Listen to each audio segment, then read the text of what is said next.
Hello everyone, I am Mano Scaling, and I am here to help you today. I know you use this video to fall asleep, so before that, please like the video and subscribe to the channel, and also tell me where you are from and what time you are watching. Now get comfortable and relax.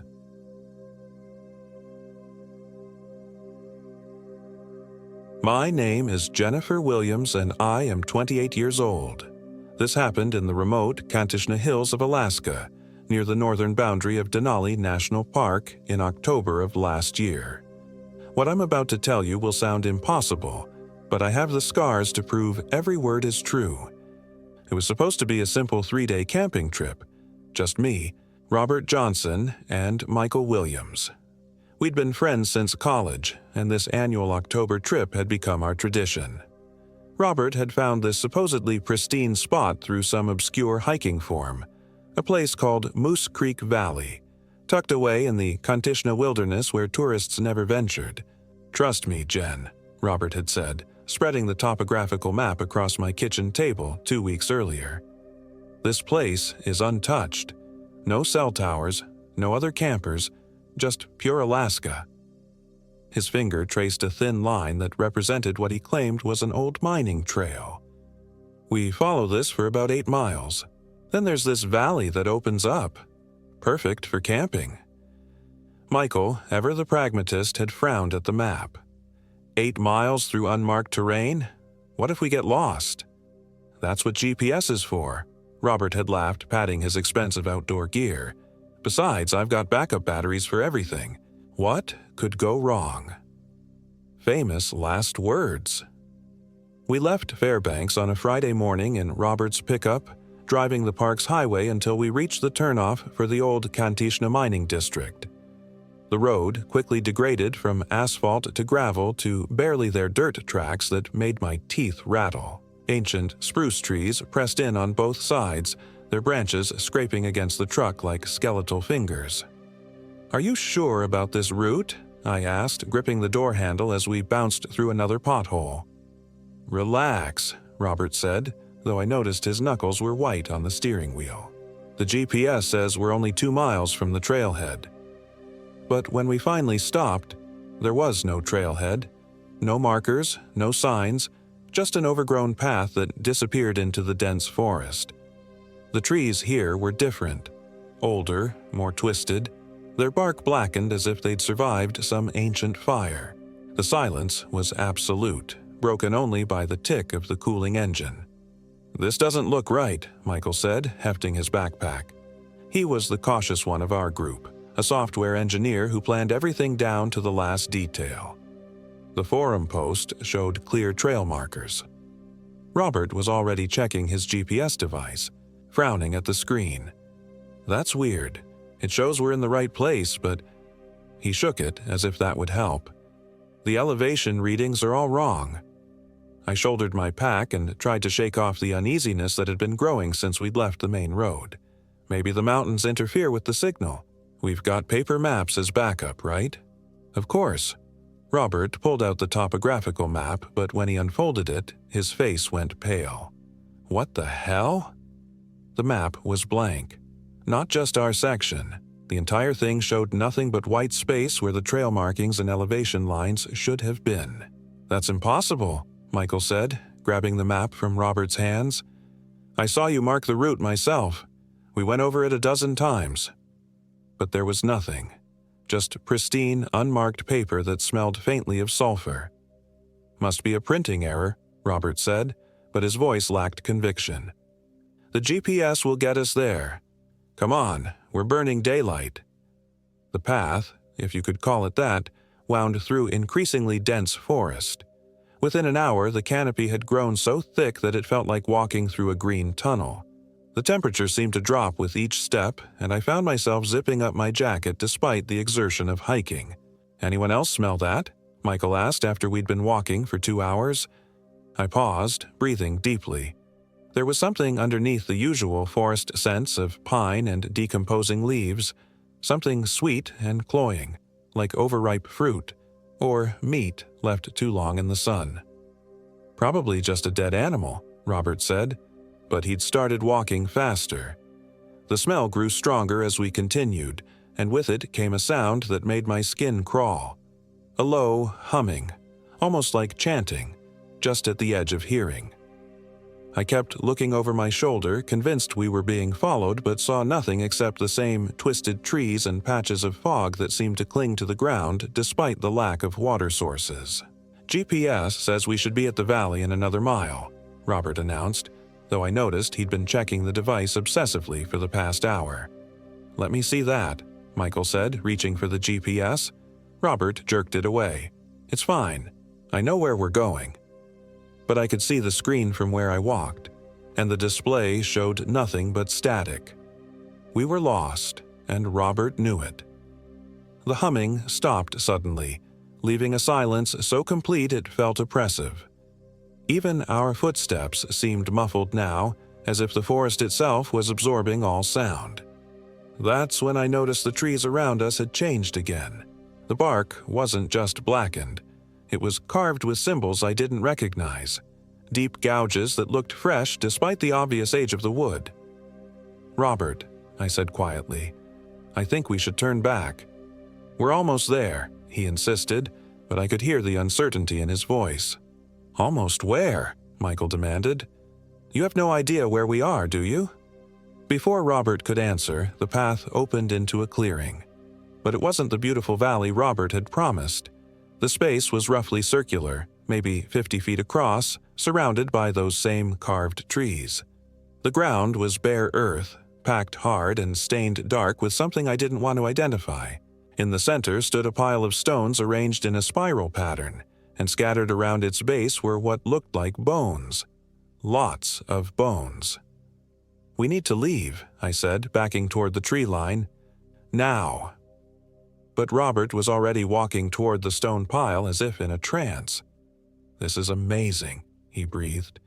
"It's some kind of indigenous ceremonial site. Do you know how rare these are?" "Robert, don't touch anything," Michael warned, but it was too late. Robert had reached down and picked up one of the bones, a long, yellowed thing that might have been a femur.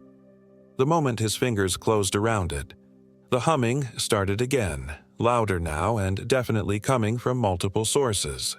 The sound seemed to emanate from the trees themselves, a vibration that I felt in my chest.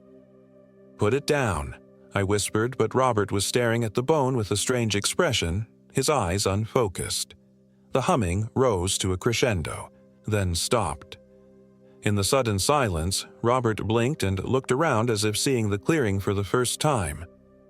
"What is this place?" he asked, but his voice sounded different, flatter, somehow empty. "You tell us," Michael said. "You're the one who brought us here." Robert looked genuinely confused. I don't remember." He was still holding the bone, and I noticed his grip had tightened until his knuckles showed white. "We need to set up camp somewhere else," I said firmly. "This place feels wrong." "No." Robert's response was immediate and sharp. "We're staying here tonight. This is perfect." "Perfect for what?" Michael asked, but Robert had already started unpacking his gear. Against every instinct I had, we ended up setting up our tents in that cursed clearing. Robert insisted it was the only flat ground for miles, and with darkness approaching, we didn't have much choice. But I made sure to pitch my tent as far from the stone pile as possible, and I noticed Michael did the same. As the sun set behind the twisted trees, the temperature plummeted. By the time we had our fire going, our breath was visible in white puffs. The flames kept guttering and changing color, blue to green to an unsettling purple, no matter how carefully we arranged the wood. "This is the driest deadfall I've ever seen," Michael muttered, trying to coax a steady flame. "It should burn clean." But it didn't. The fire hissed and popped, throwing sparks that died before hitting the ground. And the light it cast was wrong, creating shadows that moved independently of our bodies. Robert sat across from us, staring into the flames with that same empty expression. He'd been quiet since we'd made camp, responding to questions with grunts or single words. The bone lay beside him on his sleeping bag, and I noticed he kept reaching out to touch it, as if reassuring himself it was still there. "Rob, you feeling okay?" I asked during dinner. "You seem different." He looked up at me, and for a moment I could have sworn his eyes reflected the firelight like an animal's. "I feel fine. Better than fine, actually. Like I'm finally where I belong." "What's that supposed to mean?" "Nothing," he said quickly, but he'd started smiling. A wide, too bright grin that didn't reach his eyes. "Just happy to be here with my best friends." Michael and I exchanged glances. Robert was acting like someone doing a bad impression of himself, hitting all the right notes but missing the melody entirely. "Maybe we should head back tomorrow," Michael suggested. "This whole trip feels off." "No," Robert said, and his voice carried an edge I'd never heard before. "We're not leaving. Not yet." "Why not?" Robert's smile widened impossibly. "Because the hunt hasn't started yet." Neither Michael nor I knew what to say to that. We finished dinner in uncomfortable silence, and when it came time for bed, I made sure my tent zipper was securely fastened. The last thing I saw before closing my eyes was Robert, still sitting by the dying fire, stroking that bone and humming, the same wordless tune we'd heard in the forest. I woke to the sound of my tent zipper being slowly opened. The soft zip of the teeth separating seemed unnaturally loud in the absolute silence of the forest night.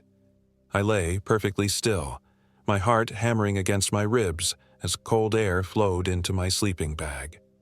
Through slitted eyes, I could see a dark silhouette crouched at the entrance to my tent. "Jennifer," a voice whispered, and it took me a moment to recognize it as Robert's, but it sounded wrong, too deep, with an odd echo. "Are you awake?" I kept my breathing steady and didn't respond. The figure remained motionless for what felt like hours but was probably only minutes. Then, without another word, it withdrew, and I heard the soft sound of footsteps moving away. I waited until my heart rate had somewhat returned to normal before carefully unzipping my tent just enough to peer out. The clearing was lit by a full moon that I could have sworn had been a crescent when we'd gone to sleep. Robert's tent was empty, its entrance gaping open like a mouth. Michael's tent looked undisturbed, and I could hear his soft snoring from inside. Where was Robert? I pulled on my boots and jacket and crept out into the clearing. The fire had died to cold ashes, and the stone pile cast a long shadow across the packed earth. The bone Robert had found was gone. "Robert," I called softly, but got no response. I was about to wake Michael when I heard it, that humming again, coming from somewhere in the trees. But this time I could make out words, or something like words, in a language I didn't recognize. The sound was moving, circling the clearing, and I realized with growing horror that there were multiple voices now. A branch snapped behind me, and I spun around to see Robert stepping out of the tree line.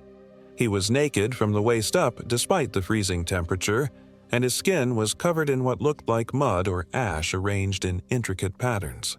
The bone was clutched in his right hand, and his left hand was dripping with something dark.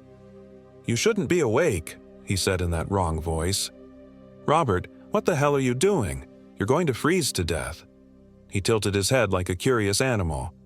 "Cold doesn't bother me anymore. Nothing bothers me anymore." He took a step closer, and I could see his eyes clearly in the moonlight. They were completely black, no whites or pupils visible. I understand now. What this place is, what it wants. "What are you talking about?" "It's hungry, Jennifer. It's been hungry for so long, and I'm going to feed it."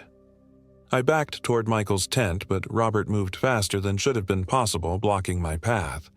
Up close, I could see that the dark substance on his hands wasn't mud. It was blood, and it was still warm enough to steam in the cold air.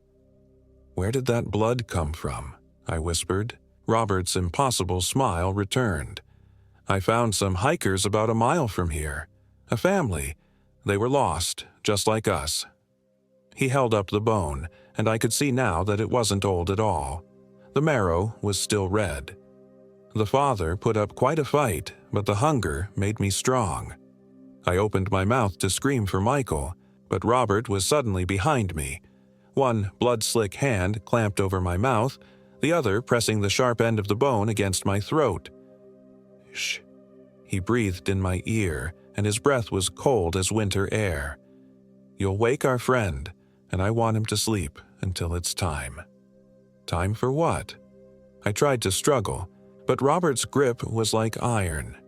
He was impossibly strong now, and when I looked down at his arms, I could see the muscles writhing under his skin like snakes. "I'm going to let go now," he whispered, "and you're going to be very quiet. Because if you wake Michael before I'm ready, I'll have to kill him messily. And you don't want that, do you?" I shook my head frantically, and he released me. I stumbled forward, gasping, my hand going to my throat where the bone had broken the skin. "Good girl," Robert said, but his voice was changing, becoming deeper and more guttural with each word. "Now, let me tell you what's going to happen." He started to pace around me in a slow circle, and I noticed his movements were becoming less human with each step. His spine was curving, his arms lengthening, and when he opened his mouth to speak, I could see that his teeth had become pointed. "This place," he said, gesturing at the clearing, "is a feeding ground. Has been for centuries. The local tribes knew to avoid it, but eventually the hunger got so strong it started calling to people, luring them in." He paused directly in front of me, and I could see that his fingers had stretched into claws.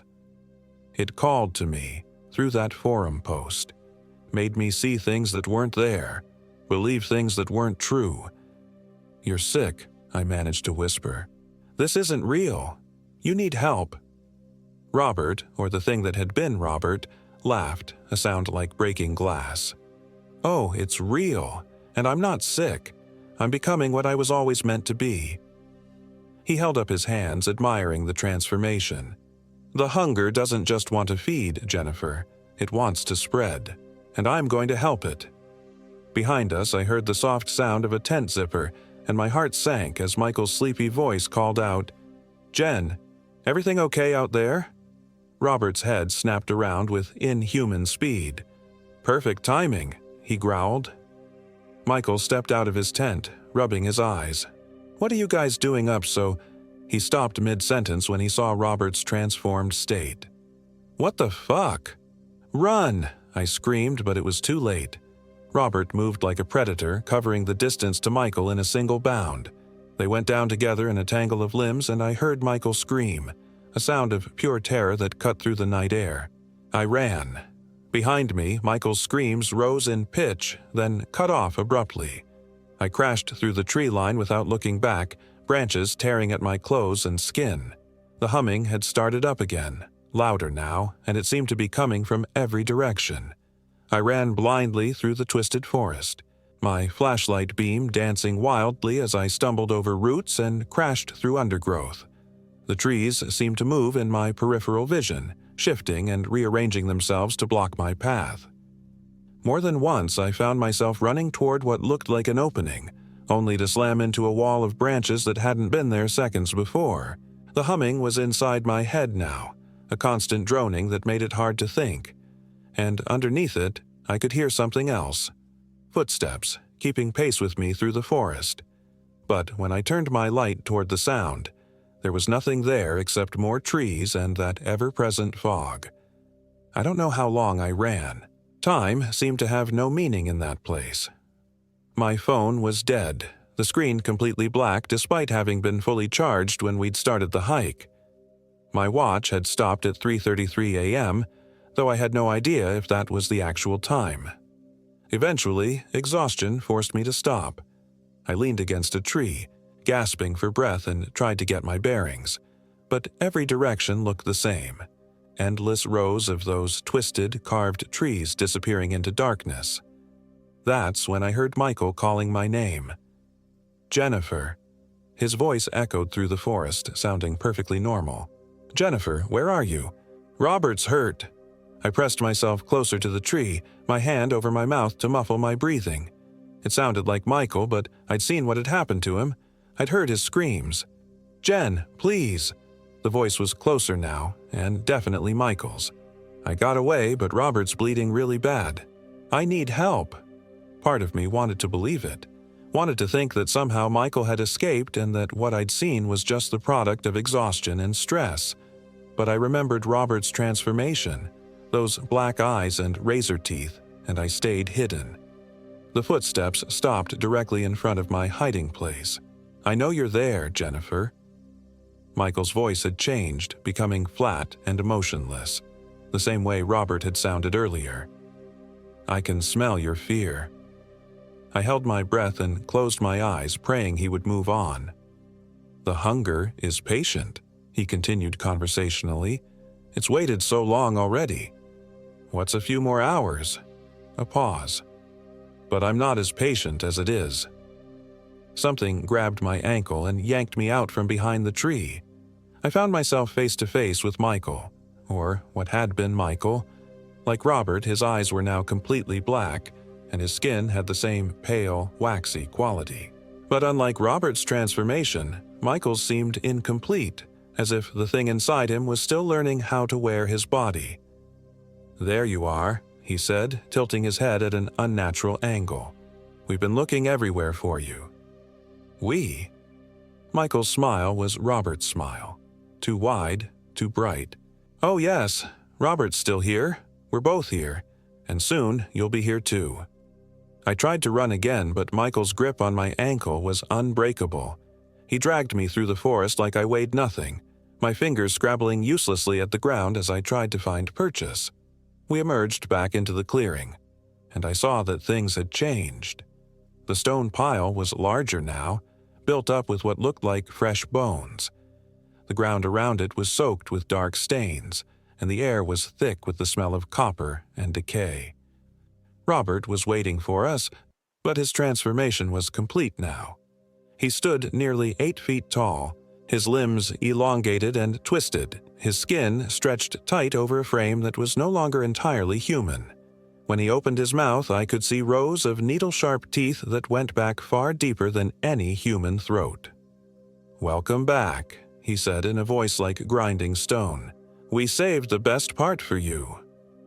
Michael, the thing wearing Michael's face, dragged me to the center of the clearing and forced me to my knees beside the bone pile. Up close, I could see that some of the bones were definitely human, while others belonged to animals I couldn't identify. All of them had been cracked open, the marrow long since consumed. "The hunger has rules," Robert explained, circling me slowly. "It takes one, changes one, leaves one to spread the word, to bring more food." He stopped in front of me and I could see my own reflection in his black eyes. "Guess which one you are?" I thought about my friends, my real friends, not these hollow shells, and felt a surge of rage that cut through my terror. "Go to hell," Robert laughed. "Hell? Oh, Jennifer, this is so much worse than hell." He reached down and picked up a fresh bone from the pile, one that still had meat clinging to it. I recognized the torn fabric wrapped around it as part of Michael's hiking jacket. "The beautiful thing about the hunger," Robert continued, bringing the bone closer to my face, "is that it doesn't just consume, it preserves. Michael is still in there, still aware. He can feel everything I do with his body, but he can't control it, can't even scream." The thing that had been Robert leaned down until its face was inches from mine. "And soon you'll get to experience the same thing." The Michael thing knelt beside me and gripped my arm with fingers that had grown into claws. "It doesn't hurt much," he said in Michael's voice. "Just a little bite, and then the hunger takes over. You'll understand everything then." I closed my eyes and waited for the end. But instead of teeth, I felt something else, a small, sharp object being pressed into my palm. I opened my eyes and saw that the Michael thing was looking directly at me, and for just a moment his eyes weren't black anymore. They were brown, human, and filled with desperate anguish. "Run," he mouthed silently, and then his eyes went black again and he released my arm. I looked down at what he'd given me, a small, sharp piece of stone from the pile. Without thinking, I drove it upward into the Michael thing's throat. He let out a shriek that was part human scream, part animal howl, and fell backward, clutching his neck. Black blood poured between his fingers, and where it hit the ground, the earth began to smoke. Robert roared and lunged for me, but I was already moving. I rolled away from the bone pile and came up running, clutching the bloody stone fragment. Behind me, I could hear both creatures giving chase, their inhuman voices raised in fury. But something had changed. The forest that had seemed like an infinite maze before now had clear paths. I could see the way out, as if the Michael Thing's sacrifice had broken some kind of spell. The humming had stopped, and even the carved symbols on the trees seemed less oppressive. I ran harder than I ever had in my life, fueled by desperation and the knowledge that my friends, what was left of them, were counting on me to escape. The creatures behind me were fast, but they seemed to be weakening as I got farther from the clearing. The first pale light of dawn was filtering through the trees when I finally saw the dirt road where we'd left Robert's truck. The keys were still in the ignition, and the engine turned over on the first try. As I drove away, I could see two figures standing at the edge of the forest in my rearview mirror, watching me go. I didn't stop until I reached the police station in Fairbanks. The officers listened to my story with professional skepticism, filing it under exposure and exhaustion. They organized a search party, but when they reached the coordinates I gave them, they found nothing. No clearing, no stone pile, no bodies. Just pristine wilderness that showed no signs of human passage.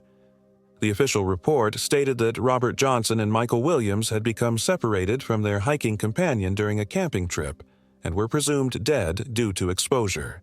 Their bodies were never found. But I know the truth. They're still out there, in that clearing that exists between the lines on the map. Still hungry, still hunting, still waiting for the next group of hikers who'll be lured in by a forum post about an untouched camping spot in the Kishna Hills. Sometimes, late at night, I get messages on social media from accounts with Robert's and Michael's names. Just photos, usually, images of other hikers they've encountered, other families who thought they were taking a simple camping trip. The photos are always taken from a distance, and the subjects never seem to notice the camera. But in every photo, if you look carefully at the edge of the frame, you can see them watching, waiting, planning. The hunger is patient, and it's always looking for more food. I've moved twice since then, changed my phone number, deleted all my social media accounts. But it doesn't matter, the messages still find me. Because they want me to know that they remember our friendship. They remember what I did to them. And someday, when I least expect it, they're going to come collect. The stone fragment I used to wound the Michael thing is sitting on my kitchen table as I write this. I've tried to throw it away dozens of times, but it always comes back. Sometimes I wake up to find it on my pillow, still warm with that black blood that never quite dries. It's a reminder, a promise. The hunger is patient, but it never forgets.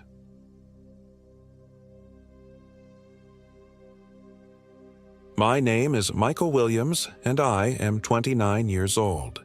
This happened in the Chugach Mountains of Alaska, about 60 miles northeast of Anchorage, in a place where the tree line gives way to jagged peaks and the silence can drive you mad.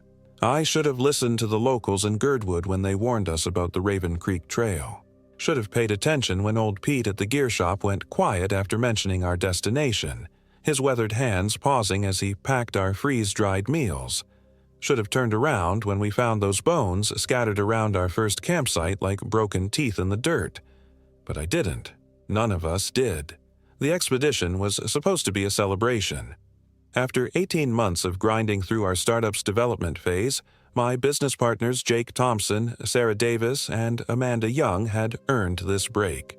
We'd secured our Series A funding just 2 weeks prior, and Alaska seemed like the perfect place to decompress before the real work began. Sarah had found the trail online, a 5-day backcountry loop that promised unparalleled wilderness experience and complete disconnection from civilization. That should have been our first warning. We flew into Anchorage on a Tuesday morning in late September, when the first snow had already dusted the peaks, but the valleys still held the last breath of autumn. The rental truck was loaded with enough gear for a week: 4 season tents, sleeping bags rated for sub-zero temperatures, water purification tablets, emergency beacons. Everything you'd need to survive in one of the most unforgiving wildernesses on Earth. Everything except the knowledge of what was already waiting for us. The drive to the trailhead took 3 hours on increasingly deteriorating roads. Asphalt gave way to gravel, gravel to dirt, dirt to twin ruts carved through dense forest. Jake navigated while I rode shotgun, reading coordinates from a GPS that seemed to lose signal every few miles. In the back seat, Sarah and Amanda pored over topographical maps, tracing our planned route with their fingers. "Look at this," Sarah said, her voice carrying that excited edge it got whenever she discovered something new. "According to these elevation markers, we'll hit treeline by day 2. The views should be incredible." Amanda, ever the pragmatist, frowned at the contour lines. "These switchbacks look brutal. We're talking about gaining 3,000 feet in less than 4 miles. "That's why they call it a challenge," Jake said, grinning at her in the rearview mirror. "Besides, when's the next time we'll have 5 days completely off the grid?" I remember thinking how young we all looked in that moment. 4 friends in our late 20s, successful enough to afford this kind of adventure, naive enough to believe we were prepared for anything Alaska could throw at us. The truck's heater hummed against the October chill, and outside the windows, the wilderness pressed in like a living thing. The trailhead parking area was little more than a widened spot where the road ended. A weathered wooden sign marked the beginning of the Raven Creek Trail, its paint so faded that some of the letters had disappeared entirely. Below the official Forest Service warnings about bears and hypothermia, someone had carved a message into the wood. "The hungry ones walk at night." "Charming," Amanda muttered, shouldering her pack. Probably some local kids trying to scare tourists. We spent the better part of an hour organizing our gear and checking equipment. The afternoon sun filtered through the canopy of spruce and birch, casting everything in golden light that seemed too warm, too welcoming. Birds called from the branches above us, ravens mostly, their harsh cries echoing between the trees. The first mile of trail was well maintained, clearly marked with orange blazes painted on tree trunks. We moved in single file, Jake leading, then Sarah, Amanda, and myself bringing up the rear. The conversation was light, jokes about work, speculation about which of us would complain first about sore feet, plans for the victory dinner we'd have when we got back to Anchorage. But as the afternoon wore on, the trail grew narrower, the blazes more sparse. The forest seemed to close in around us, pressing closer with each step. The temperature dropped noticeably as clouds moved across the sun, and I found myself checking over my shoulder more frequently than I cared to admit. "Is it just me, or does it feel like something's watching us?" Amanda asked during our second rest stop, voicing what I'd been thinking for the past hour. Sarah looked up from her water bottle, scanning the trees around us. "It's probably just the isolation getting to you. This is the deepest wilderness any of us have ever been in." But I noticed she kept her voice lower after that. We made camp that evening in a clearing beside Raven Creek, the water running black and swift over stones that looked like scattered skulls in the failing light. The sound should have been soothing, that constant murmur of moving water, but there was something wrong with it. Subtle at first, then more noticeable as we set up our tents. The creek's voice seemed to change pitch randomly, almost like it was trying to form words. "Did you guys hear that?" Jake asked as he struggled with his tent poles. Sounded like someone calling from downstream. We all stopped what we were doing and listened. The creek babbled on, but underneath its voice I could swear I heard something else. A low moaning that might have been wind through the trees, or might have been something else entirely. "Just the water moving over rocks," Sarah said, but her hands shook slightly as she drove stakes into the hard ground. The bones appeared while we were cooking dinner. I was the first to notice them, scattered in a rough circle around our campsite like some kind of primitive boundary marker. At first glance, they looked like animal bones, maybe a deer that had died over the winter and been picked clean by scavengers. But when I knelt down for a closer look, my blood went cold. They were human finger bones, small ones, like they'd belonged to a child. "Guys!" I called, my voice catching in my throat. "You need to see this." The four of us stood in a tight circle staring down at the evidence of something horrible. The bones were old, bleached white by weather and time, but there were too many of them to be natural. Someone or something had placed them there deliberately. "We should leave," Amanda said immediately. "Pack up right now and hike back to the truck." "In the dark." Jake gestured toward the forest where shadows were already deepening between the trees. "We'd never find the trail, and besides, these could be centuries old. Some kind of native burial site." "They're fresh," I said quietly. Everyone turned to look at me. "Look at them closely. No moss growth, no insect damage. These bones have been here weeks, not years." Sarah pulled out her satellite communicator, checking for signal. "Nothing. We're too deep in the valley." "So, what do we do?" Amanda asked. We debated for nearly an hour as darkness fell around us. In the end, pragmatism won out. The trail back to the trailhead was treacherous enough in daylight. Attempting it at night would be suicide. We agreed to break camp at first light and abandon the expedition. But first, we had to survive the night. The temperature dropped below freezing after sunset, and our breath came out in white puffs that seemed to hang in the air longer than they should have. We built a fire in the center of our camp, using dead branches from the forest floor, but the flames behaved strangely. Instead of burning yellow and orange like normal campfires, ours flickered between deep red and an unsettling blue-green that reminded me of poison. "Must be minerals in the wood," Sarah said, but she moved her sleeping bag closer to mine when she thought no one was looking. We tried to maintain normal camping routines, heating water for hot chocolate, sharing stories, planning the next day's early departure, but conversation kept dying in the middle of sentences, replaced by an oppressive silence that seemed to have weight. Even the night sounds of the forest were wrong.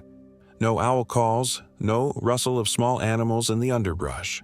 Just the creek's endless babbling and something else underneath it that might have been breathing. Around midnight, Jake volunteered to take the first watch. We'd agreed to keep someone awake at all times, though none of us admitted why we thought it was necessary. I was the last to fall asleep, and even then my dreams were filled with the sound of footsteps circling our camp just beyond the firelight.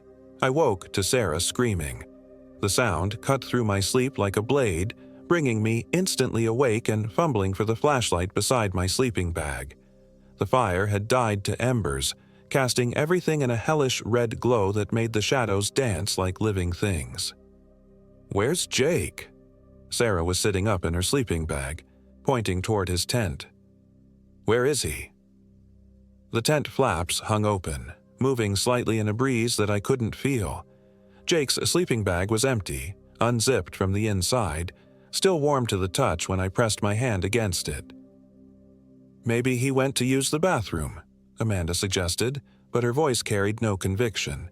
We called his name into the darkness, our voices echoing off the valley walls and coming back distorted. Nothing answered except our own echoes and the ever-present murmur of the creek. That's when we noticed the tracks. Leading away from Jake's tent, pressed deep into the soft earth beside the creek, were footprints unlike anything I'd ever seen. They started human, clearly Jake's hiking boots, but about 10 feet from camp they began to change. The heel marks deepened, the toe impressions lengthened, and by the time they reached the creek's edge they looked more like the paws of some massive predator. "This is impossible," Amanda whispered, kneeling beside one of the prints. "Footprints don't just transform." But there they were, clear as daylight in the beam of my flashlight. Human becoming something else, step by step, until they disappeared into the black water of Raven Creek. We spent the next hour searching the immediate area, calling Jake's name until our voices were hoarse. The forest swallowed our words without echo, giving nothing back but silence and the feeling of invisible eyes watching from the darkness between the trees. As dawn finally broke over the mountains, painting the sky the color of old blood, we made the decision to hike back to the trailhead and get help. Whatever had happened to Jake, we weren't equipped to handle it alone. But the trail had changed overnight. The orange blazes that had marked our route the day before were gone, as if they'd been scraped away by massive claws. Worse, the trail itself seemed different, narrower in some places, wider in others, branching off in directions that hadn't existed before. My GPS unit showed nothing but static, and our topographic maps no longer matched the terrain around us. "This doesn't make sense," Sarah said, turning her map in circles as if trying to make it align with reality. "According to this, there should be a ridge directly north of camp. But look." She pointed toward a deep ravine that definitely hadn't been there the day before. We were lost, completely, impossibly lost in a landscape that seemed to shift when we weren't looking directly at it. "We follow the creek," I decided. "Water always flows downhill, and downhill eventually leads to civilization." It was the best plan we had, so we broke camp and began walking downstream along Raven Creek.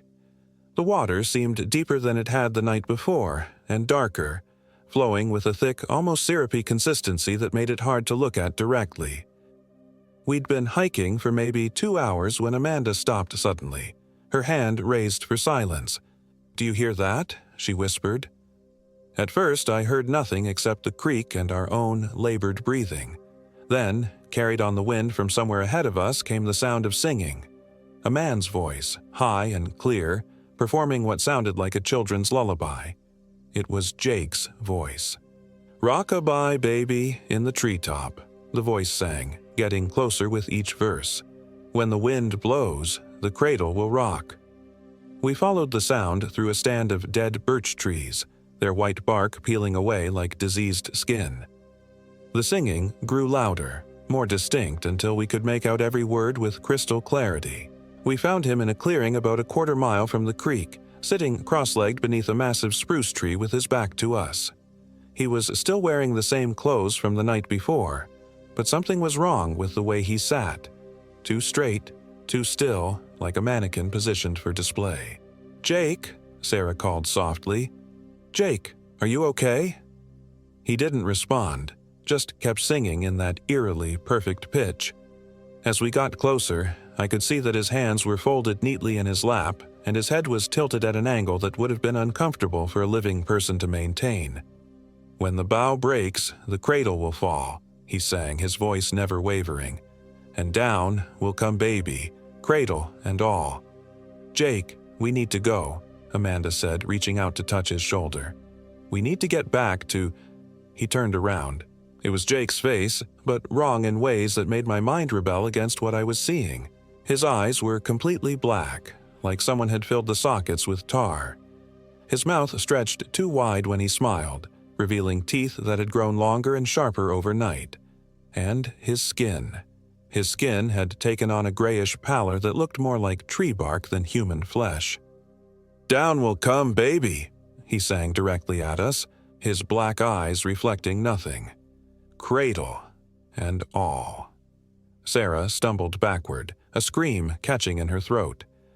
Amanda grabbed my arm so hard her nails drew blood, but it was the smell that nearly made me vomit, the sweet, cloying stench of meat left too long in the sun.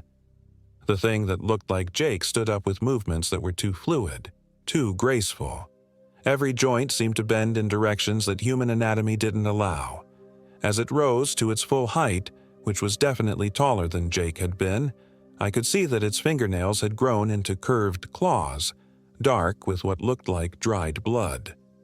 "We've been waiting for you," it said in Jake's voice, but with harmonics underneath that suggested multiple throats speaking in unison. "The hungry ones have been so very patient." That's when we ran. I don't remember making the conscious decision to flee.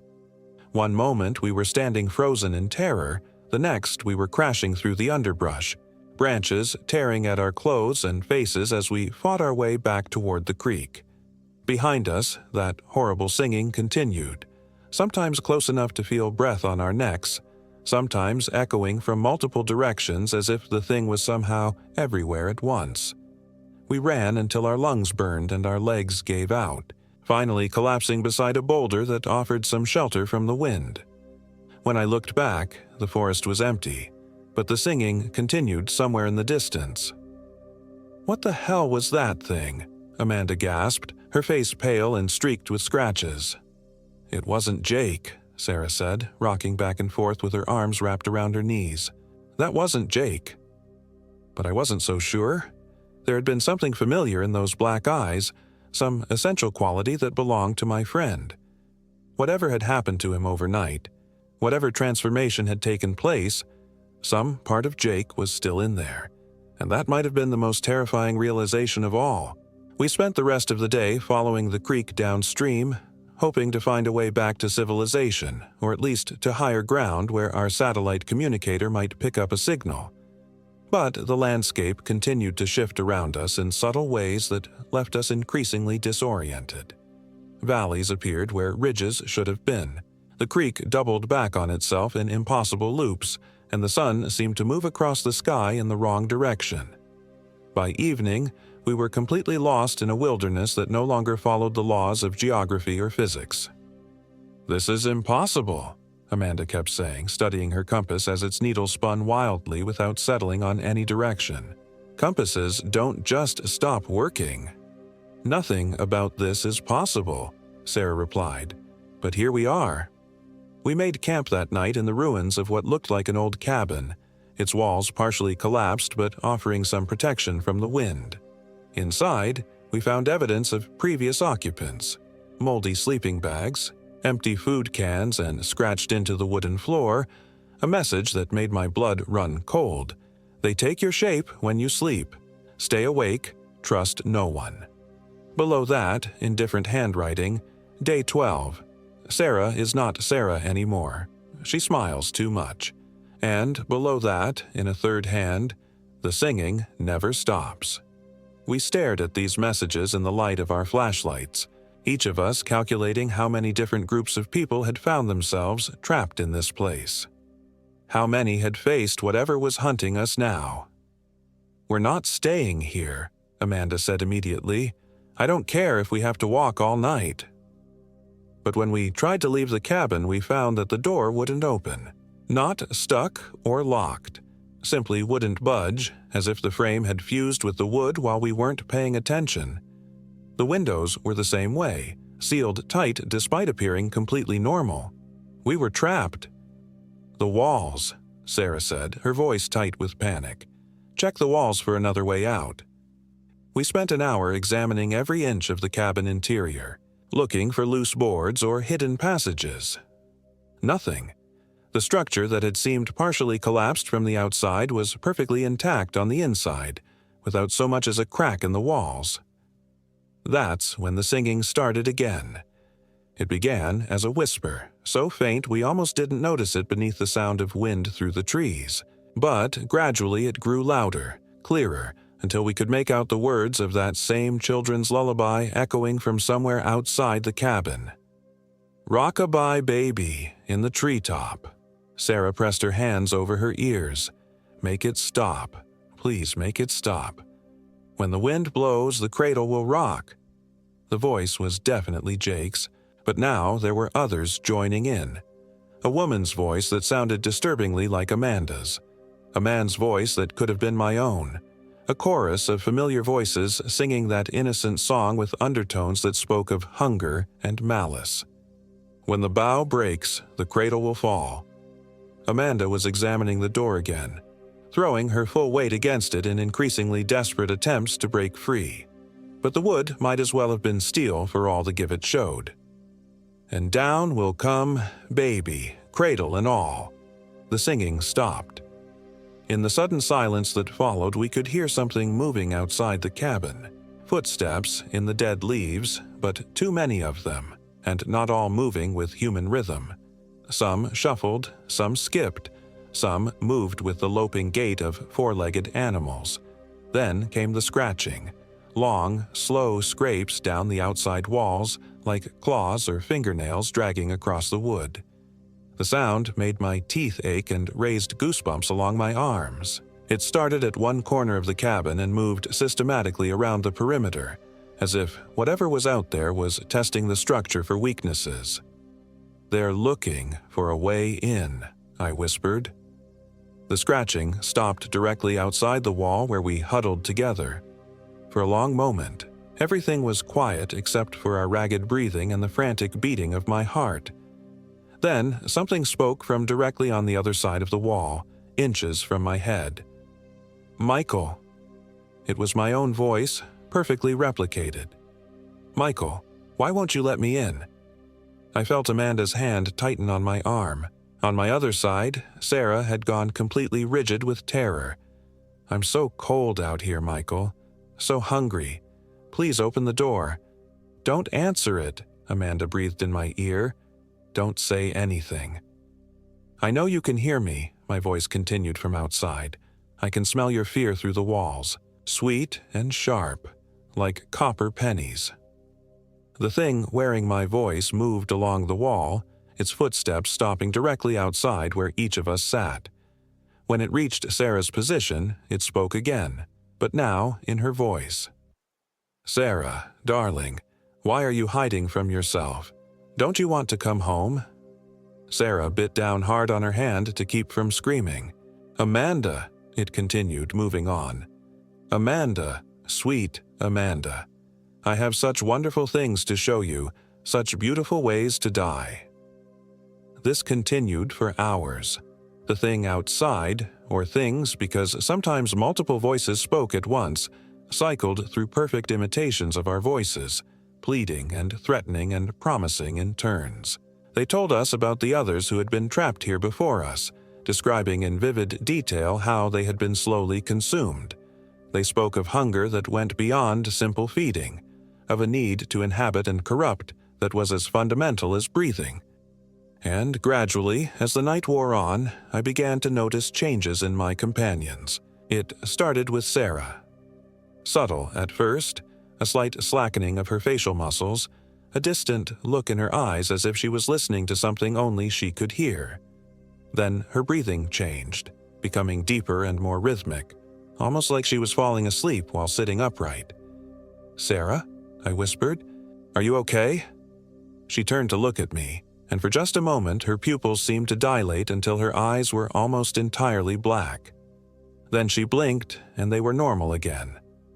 "I'm fine," she said, but her voice sounded slightly off. Flatter, like she was reading from a script. Amanda noticed it too. I could see her studying Sarah's face in the dim light of our flashlights, her expression growing more troubled by the minute. The voices outside had gone quiet again, but somehow that was worse than the constant taunting. At least when they were speaking, we knew where they were. "We need to stay awake," I said quietly. "All of us. No matter what." "Why?" Sarah asked, and there was something wrong with the way she tilted her head, too far to one side like a bird examining prey. "Because of the message on the floor," Amanda said, never taking her eyes off Sarah. "They take your shape when you sleep." Sarah laughed, but the sound was all wrong. Too high, too long, with harmonics that seemed to come from multiple throats. "Don't be ridiculous," she said. "I'm perfectly fine. Never felt better, actually." That's when I knew we'd lost her. The realization hit me like a physical blow. Whatever was hunting us had found a way inside the cabin, not through walls or doors, but through our exhaustion and fear.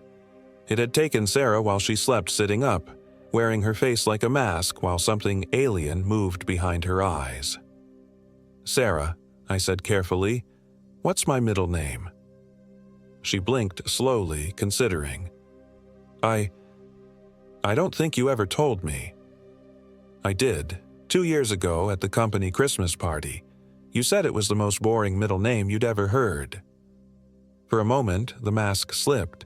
Sarah's face went completely blank, as if someone had turned off a switch. Then the false smile returned, but now it was too wide, stretching her mouth in ways that looked painful. "Of course I remember," she said. "How could I forget something so important?" But she couldn't give me the answer, because whatever was wearing Sarah's face didn't have access to her memories. It could mimic her appearance, her voice, even some of her mannerisms, but it was fundamentally something else. Amanda had figured it out too. I could see the knowledge in her eyes, along with a grief so profound it was almost overwhelming. We were looking at our friend's face, but Sarah was gone. "What do we do?" Amanda mouthed silently. I didn't have an answer. How do you fight something that can steal the shapes of the people you love? How do you trust anyone when the enemy might be sitting right next to you, wearing a familiar face? The thing that looked like Sarah seemed to sense our growing suspicion. Its smile faltered, and for just a moment I saw something else underneath. Something with too many teeth and eyes like black holes. "You're being paranoid," it said in Sarah's voice. "The stress is getting to you, making you imagine things." "Prove you're Sarah," Amanda said suddenly. "Tell me about the first time we met." The fake Sarah's head tilted again, that unnatural bird-like motion. "College, obviously, first day of freshman year." "Wrong," Amanda said. "We met in high school. You transferred senior year and sat next to me in AP Chemistry." The mask was slipping faster now. Sarah's familiar features seemed to blur and shift in the flashlight beam, as if they were having trouble maintaining cohesion. "I'm tired," it said, its voice taking on strange harmonics. "So very tired. Maybe we should all get some sleep." "No," I said firmly. "Nobody sleeps. Not until dawn." But even as I said it, I felt the weight of exhaustion pressing down on me like a physical force. My eyelids felt heavy, my body demanding rest despite the mortal danger we faced. How long had it been since I'd really slept? How much longer could I fight the growing need to close my eyes? The thing wearing Sarah's face must have sensed my weakening resolve, because its smile grew wider, stretching beyond the boundaries of human anatomy. "Just for a few minutes," it whispered, and now its voice came from all around us, echoing from the walls and ceiling. "Just a little rest. You've earned it." I bit down hard on my tongue, using the pain to shock myself back to alertness. Beside me, Amanda was doing the same thing, her nails digging into her palms hard enough to draw blood. But the false Sarah was changing, its stolen features melting and reforming into something that had never been human. Its skin took on that same bark-like texture I'd seen on the thing that had once been Jake. Its eyes went completely black, reflecting our flashlight beams like dark mirrors. And its mouth. God, its mouth kept growing, revealing rows of needle-sharp teeth that gleamed wetly in the light. "Don't you want to see your friends again?" it asked in a voice like grinding stone. "Jake is waiting for you, and soon Sarah will be too, once I've finished digesting her memories." That's when Amanda snapped. She lunged forward with a wordless scream, swinging her heavy flashlight like a club. The metal casing connected with the creature's skull with a wet crack, sending it tumbling backward. But instead of falling, it flowed, its body seeming to lose cohesion before reforming in a different configuration. "You can't kill us," it hissed, its voice now coming from multiple mouths that opened along its torso. "We are the hunger that walks. We are the cold that consumes. We are—" Amanda hit it again, and this time, something different happened. The creature let out a shriek that sounded like metal tearing, and part of its body began to smoke and bubble. I looked at Amanda's flashlight and realized what was happening. The metal casing was cold iron, and whatever these things were, they didn't like contact with it. "The iron!" I shouted. "Use anything with iron!" I grabbed my own flashlight and joined the attack while Amanda searched frantically through our gear for anything else that might work. Tent stakes, carabiners, the metal frame of my backpack. Anything with iron content seemed to cause the creature pain. But even as we drove it back, I could hear more of them gathering outside the cabin, scratching, scraping, testing the walls with increasing urgency. How many were there? How many people had they consumed over the years, adding each stolen identity to their collective hunger? The creature that had worn Sarah's face was retreating toward the far corner of the cabin, its form becoming more unstable with each blow. But instead of dying, it seemed to be preparing for something else. Its body began to glow with a sickly phosphorescence, and the temperature in the cabin dropped so fast that our breath came out in white clouds. "It's calling the others," Amanda said, her voice tight with fear. She was right. I could hear them responding from outside, dozens of voices calling back in perfect harmony, and some of those voices were familiar. Jake's voice, yes, but others too. Voices I'd heard in missing person reports, in news stories about hikers who'd vanished in the Alaskan wilderness. The walls of the cabin began to vibrate, then to buckle inward as something massive pressed against them from outside. Whatever had been keeping us trapped was about to let the others in. "The window," I said suddenly. "Try the window again." Amanda rushed to the nearest window and pushed against the frame. This time, it gave way, swinging open to reveal the dark forest beyond. But freedom came with a price. I could see shapes moving between the trees, dozens of them, all converging on our location. "We run," I decided, "straight through them, no matter what. Don't stop for anything." Amanda nodded, clutching her iron-cord flashlight like a weapon. Behind us, the creature that had been Sarah was growing brighter, its call becoming more urgent. I went first, diving through the window and hitting the ground hard. The forest floor was soft with years of fallen leaves, but I could feel bones underneath. Lots of them, forming a carpet of previous victims. Amanda landed beside me a second later, and we were running before we'd even fully regained our feet. The creatures came at us from all directions, shambling figures that wore familiar faces like masks. I saw Jake, or something that looked like him, reaching out with claws that gleamed like polished bone. A woman who might have been a missing hiker, her face frozen in a scream of eternal hunger. A child who couldn't have been more than 10 years old, but whose eyes held an ancient malevolence that made my soul recoil. We fought our way through them, using our improvised iron weapons to clear a path. Each contact with the metal made them recoil in pain and fury, buying us precious seconds to keep moving. But there were so many of them, and more emerging from the forest with each passing moment. I felt claws rake across my back, tearing through my jacket and into flesh. Something grabbed my ankle, nearly sending me sprawling, but I kicked free and kept running. Beside me, Amanda was bleeding from a dozen scratches, but she never slowed down. The chase continued for what felt like hours but was probably only minutes. We crashed through undergrowth, leaped over fallen logs, splashed across streams that ran black in the moonlight. Always behind us came the sound of pursuit. Not just footsteps, but the rustle of things moving through the trees with inhuman speed and grace. And always, the singing. That damned lullaby echoing from all around us, performed by a choir of stolen voices. We finally broke free of the forest just as dawn was breaking over the mountains, emerging onto a ridge that offered a clear view of the valley below.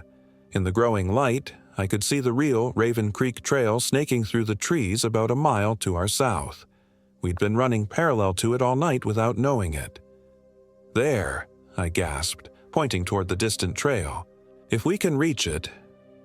But when I turned to look at Amanda, my words died in my throat. She was staring back at the forest with an expression I'd never seen before. Not fear, not exhaustion, but something that looked almost like longing. Her eyes had taken on a distant quality, as if she was listening to something only she could hear. "Amanda," I said carefully, "are you okay?" She turned to face me, and I saw that her pupils had begun to dilate, growing larger even in the bright morning light. "I'm fine," she said, but her voice had that same flat quality I'd heard in Sarah's voice back at the cabin. "Never felt better?" My heart sank as I realized the truth. At some point during our flight through the forest, maybe when that thing had grabbed her, maybe earlier, Amanda had been taken too. The exhaustion, the terror, the physical trauma of our escape had provided the perfect opportunity for whatever hunted us to slip inside her mind. I was alone. The realization was almost overwhelming. Both of my friends were gone, replaced by things that wore their faces but harbored alien hunger behind familiar eyes. I was standing on a ridge in the Alaskan wilderness, miles from help, with something that looked like Amanda, but definitely wasn't. "We should rest," the thing that wore Amanda's face said. "Just for a little while. You look so tired." It was right about that. I was exhausted to the point of collapse, running on adrenaline and terror. Every muscle in my body ached, and my vision was starting to blur from fatigue. But I knew that if I slept now, I would never wake up as myself. "No," I said, backing away from the false Amanda. "We keep moving." Its mask began to slip, the features blurring and shifting in ways that hurt to look at directly. "Don't fight it, Michael. It doesn't hurt, and you'll still be you, in a way. Your memories, your personality, they'll all be preserved. You'll just be more hungry, you mean. More complete. Part of something larger than yourself. Part of a family that spans continents." As it spoke, I could see more shapes emerging from the forest below. They moved with purpose now, no longer hiding or hunting but simply walking steadily toward our position. They knew I had nowhere left to run. But as I watched them approach, I noticed something important. They stayed within the tree line, never venturing out into the direct sunlight that bathed the ridge. Whatever these things were, they didn't like exposure to full daylight. That gave me an idea. I still had my satellite communicator, though it had shown no signal for days. But we were on high ground now, with clear views in all directions. If it was ever going to work, this would be the place. I pulled the device from my pack, praying to whatever gods might be listening in this cursed place. The screen flickered to life, and for the first time in days, I saw a signal indicator. Weak, but present. The thing wearing Amanda's face realized what I was doing and lunged forward with inhuman speed. But I was already moving, dancing away from its grasping claws while frantically typing an emergency message. "Trapped Chugach Mountains, Raven Creek Trail, coordinates 61.2381, 149.4949, send help. Wendigo creatures consumed friends, dawn, light keeps them back. Michael Williams." I hit send just as false Amanda's claws raked across my shoulder, sending the communicator tumbling down the rocky slope. But the message indicator showed green. It had gone through. The creature that had been my friend let out a shriek of rage and frustration. Around the perimeter of the ridge, the other things began moving faster, testing the boundaries of shadow and light. "You've only delayed the inevitable," it hissed. "Help won't arrive for hours, and you can't stay awake forever. Sooner or later you'll sleep, and then you'll be ours." It was right, and we both knew it. But I had one advantage it didn't expect. I was desperate enough to try something insane. The ridge we stood on dropped away sharply on the eastern side, falling nearly 1,000 feet to a boulder field below. It would almost certainly be fatal, but it would also be quick. And most importantly, it would deny these creatures the chance to wear my face. "You want me so badly?" I called out, backing toward the edge. "Come and get me." The false Amanda's eyes widened as it realized my intention. "You wouldn't. You're not brave enough." Maybe it was right. But as I looked at the thing wearing my friend's face, speaking with her voice while something alien moved behind her eyes, I found a kind of courage I'd never known I possessed. "Watch me," I said, and stepped backward off the cliff. The fall lasted forever and no time at all.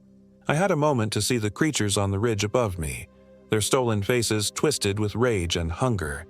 Then I was tumbling through space, the wind rushing past my ears, the rocky ground rushing up to meet me. But instead of the crushing impact I expected, I hit something soft. Snow, piled deep in a crevice between the boulders. The landing still knocked the wind out of me and left me dazed, but miraculously, nothing seemed to be broken. I lay there for several minutes, staring up at the ridge above me. The creatures were visible as dark shapes against the morning sky, but they made no move to follow. The cliff face was too steep, and the growing daylight kept them confined to shadows. For the first time in days, I was truly alone. I managed to stand on shaking legs and began the long, careful journey down the boulder field toward the valley floor. Every step was agony, bruises and scrapes from the fall, exhaustion from days without real sleep, and the psychological trauma of everything I'd witnessed. But I kept moving, because somewhere out there, a search and rescue team was responding to my message, and because the alternative, giving up and letting those things claim another victim was unthinkable. The rescue helicopter found me 6 hours later, collapsed beside a stream in the valley below the ridge. I was hypothermic, dehydrated, and suffering from exposure, but alive. The pilot later told me that they'd spotted me by the smoke from a signal fire I didn't remember building. The search for Jake, Sarah, and Amanda continued for 2 weeks. They found our abandoned campsite beside Raven Creek, complete with the scattered bones and the strange tracks leading into the water. They found the ruined cabin with its warning messages carved into the floor. But they never found my friends. The official report listed them as missing, presumed dead due to exposure and wildlife predation. The investigators noted several unusual elements: the transformed footprints, the cabin that appeared intact from inside but ruined from outside, the complete failure of all electronic equipment in the area. But they had no explanation for any of it. I was interviewed extensively by park rangers, search and rescue teams, and eventually by federal agents who seemed more interested in psychological evaluation than actual investigation. They wanted to know about hallucinations, delusions, the effects of extreme stress on perception and memory. I told them everything, every detail, every horror, every impossible thing I'd witnessed. They listened politely, took detailed notes, and ultimately concluded that I'd suffered a severe psychological break brought on by the trauma of losing my friends. The official story was that we'd become separated during a blizzard that weather records showed never happened. My friends had apparently died of exposure while I wandered the wilderness in a dissociative state for nearly a week. The strange elements of my account were dismissed as hallucinations, brought on by hypothermia and sleep deprivation. I spent 3 months in psychiatric care, where well-meaning doctors tried to help me process my survivor's guilt and trauma-induced fantasies. I played along, said the right things, took the medications they prescribed, but I never stopped believing what I'd seen. Because late at night, when I was alone in my hospital room, I could sometimes hear them. Faint voices carried on the wind, singing that damned lullaby in perfect harmony. Jake's voice, Sarah's voice, Amanda's voice, all joined together in an eternal chorus of hunger. They were still out there, still hunting, still adding new voices to their collection. I was released after the doctors declared me significantly improved and no longer a danger to myself or others. I sold the business. I couldn't bear to continue something that had been built with friends who no longer existed. Instead, I used the money to fund research into missing persons cases in remote wilderness areas. The patterns are there if you know how to look for them. Groups of hikers who vanish without a trace.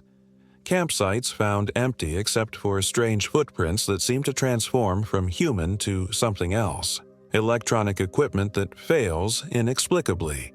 And always, reports from survivors about familiar voices singing in the darkness. The thing that haunts me most isn't what I saw in those mountains. It's what I didn't see. Because somewhere out there, wearing the faces of my friends, are things that remember being human. They have Jake's memories of our college days, Sarah's knowledge of our business plan, Amanda's laugh and her stupid jokes. They remember being my friends. And that might be the cruelest part of all. I've never gone hiking again. Never even left the city if I can avoid it.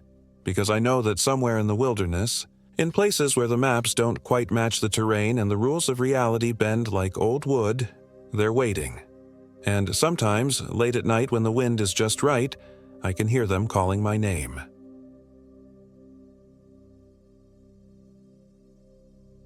My name is Michael Williams, and I am 28 years old.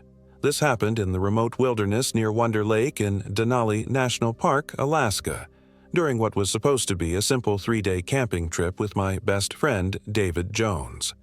David and I had been planning this trip for months. We'd met in college, bonded over our shared love of the outdoors, and had been hiking together for nearly 6 years. He was the cautious one, always triple-checking our gear, studying topographical maps until his eyes went bloodshot, researching weather patterns weeks in advance. I was more spontaneous, the one who'd suggest we take the unmarked trail or camp somewhere off the beaten path. Together, we made a good team. The plan was straightforward. Fly into Fairbanks, rent a car, drive to the Denali area, and backpack into the wilderness around Wonder Lake. It was late September, which meant we'd have about 10 hours of daylight and temperatures hovering around freezing at night. David had insisted we pack extra cold weather gear, even though I'd argued we'd be fine with our regular sleeping bags. "You don't mess around with Alaskan wilderness, Mike," he'd said, methodically folding his thermal underwear into his pack. "This isn't the Appalachians. This isn't even the Rockies. This is a place that kills people." I should have listened to him. The first day went perfectly. We hiked 8 miles along an established trail, following Moose Creek as it wound through stands of paper birch and white spruce. The fall colors were spectacular. Brilliant yellows and oranges that seemed to glow against the overcast sky. David was in his element, pointing out wildlife tracks, identifying bird calls, taking photos of everything. His enthusiasm was infectious, and I found myself relaxing into the rhythm of the trail. We made camp just before sunset at a small clearing about 50 yards from the creek. The spot was perfect. Level ground, protection from the wind, close enough to water but far enough to avoid flooding if the creek rose during the night. David set up his tent with military precision while I gathered deadfall for our fire. The wood was dry, and soon we had a cheerful blaze crackling between us. "This is what I'm talking about," David said, leaning back against his pack as he stirred a pot of freeze-dried beef stew. "No cell service, no internet, no deadlines, just us and the wilderness." I nodded, though I'd already reflexively checked my phone twice since we'd stopped. No signal, as expected. The GPS function still worked, showing our location as a tiny blue dot surrounded by vast expanses of green and brown. We were truly in the middle of nowhere. That first night I slept better than I had in months. The sound of the creek was like white noise, and the temperature inside my sleeping bag was perfect. I woke once around 3 a.m. to the distant howl of wolves, but the sound was comforting rather than alarming. This was their home, and we were just visitors. The trouble started on the second day. We broke camp early, planning to hike deeper into the backcountry before setting up again. The trail became less defined as we moved away from the established routes, eventually disappearing entirely. David navigated using his GPS unit and compass, leading us through dense forest and across frozen streams. Around midday, we stopped for lunch in a small meadow surrounded by towering spruces. The trees were so tall and dense that they blocked most of the sky, creating a cathedral-like atmosphere. It should have been peaceful, but something felt wrong. The forest was too quiet. No bird songs, no rustling of small animals in the underbrush, no insects buzzing. Even the wind seemed muted. "You notice how quiet it is?" I asked David as we ate our energy bars. He paused mid-chew, tilting his head to listen. "Yeah, that's unusual." We finished our lunch in silence, both of us scanning the tree line. I couldn't shake the feeling that we were being watched, though I saw nothing but shadows between the trunks. When David pulled out his GPS to check our position, his face went pale. "That's weird," he muttered, tapping the screen. "What's wrong?" "It's showing our location as about 3 miles northeast of where we should be. But that's impossible. I've been tracking our route all morning." He tried his backup GPS unit, a smaller handheld device. Same reading. Both units showed us in a completely different location than where his careful navigation should have taken us. "Technology glitches," I said, trying to sound confident. "Happens all the time in remote areas. We'll just backtrack to the last known landmark and recalibrate." But as we started walking, I realized we couldn't identify any landmarks. The forest around us looked identical in every direction. The same tall spruces, the same undergrowth, the same filtered light. We'd been so focused on following the GPS that neither of us had been paying attention to visual navigation markers. "Mike," David said after we'd been walking for an hour, "I think we're lost." The word hung in the air between us like a curse. Lost. In the Alaskan wilderness. With winter approaching and no cell service, David pulled out his paper map, spreading it on a fallen log. We spent the next hour trying to triangulate our position using compass bearings and topographical features, but nothing lined up. The forest we were in didn't seem to match anything on the map. "This doesn't make sense," David said, his voice tight with frustration. "We've only been hiking for a day and a half. We can't be this far off course." As afternoon faded into evening, we made the decision to camp where we were and try to figure things out in the morning. David found a small clearing, though it was barely large enough for our 2 tents. The trees pressed in on all sides, their branches intertwining overhead like gnarled fingers. I gathered wood for a fire while David set up camp. The deadfall was scarce and mostly damp, making it difficult to get a good blaze going. When I finally managed to coax some flames from the wet wood, the fire seemed wrong somehow. The flames flickered strangely, occasionally shifting from orange to blue-green before returning to normal. I assumed it was minerals in the wood or my imagination playing tricks on me. Dinner was a subdued affair. David kept checking and rechecking his GPS units, muttering about magnetic interference and satellite positioning errors. I tried to lighten the mood with jokes, but my heart wasn't in it. The oppressive silence of the forest was getting to both of us. "At least the weather's holding," I said, glancing up at the small patch of sky visible through the canopy. Dark clouds were rolling in from the west and I could smell snow in the air. David noticed my expression and followed my gaze upward. "Shit," he said quietly. "We need to find our way out of here tomorrow. If we get snowed in..." He didn't finish the sentence, but he didn't need to. We both knew the statistics about people who got lost in the Alaskan wilderness. Most of them were never found. That night, I couldn't sleep. Every sound seemed amplified in the darkness. The creaking of tree branches, the distant crack of settling wood, the occasional thump of something moving through the underbrush. Around midnight, I heard footsteps circling our camp. Slow, deliberate footsteps that definitely didn't belong to any animal I was familiar with. I lay in my sleeping bag, heart pounding, listening to the methodical circuit around our tents. The steps would approach my tent, pause for several minutes, then continue around to David's side of the camp. Then back to mine. The pattern repeated for over an hour. I wanted to call out to David to see if he was hearing the same thing, but something instinctive told me to stay quiet.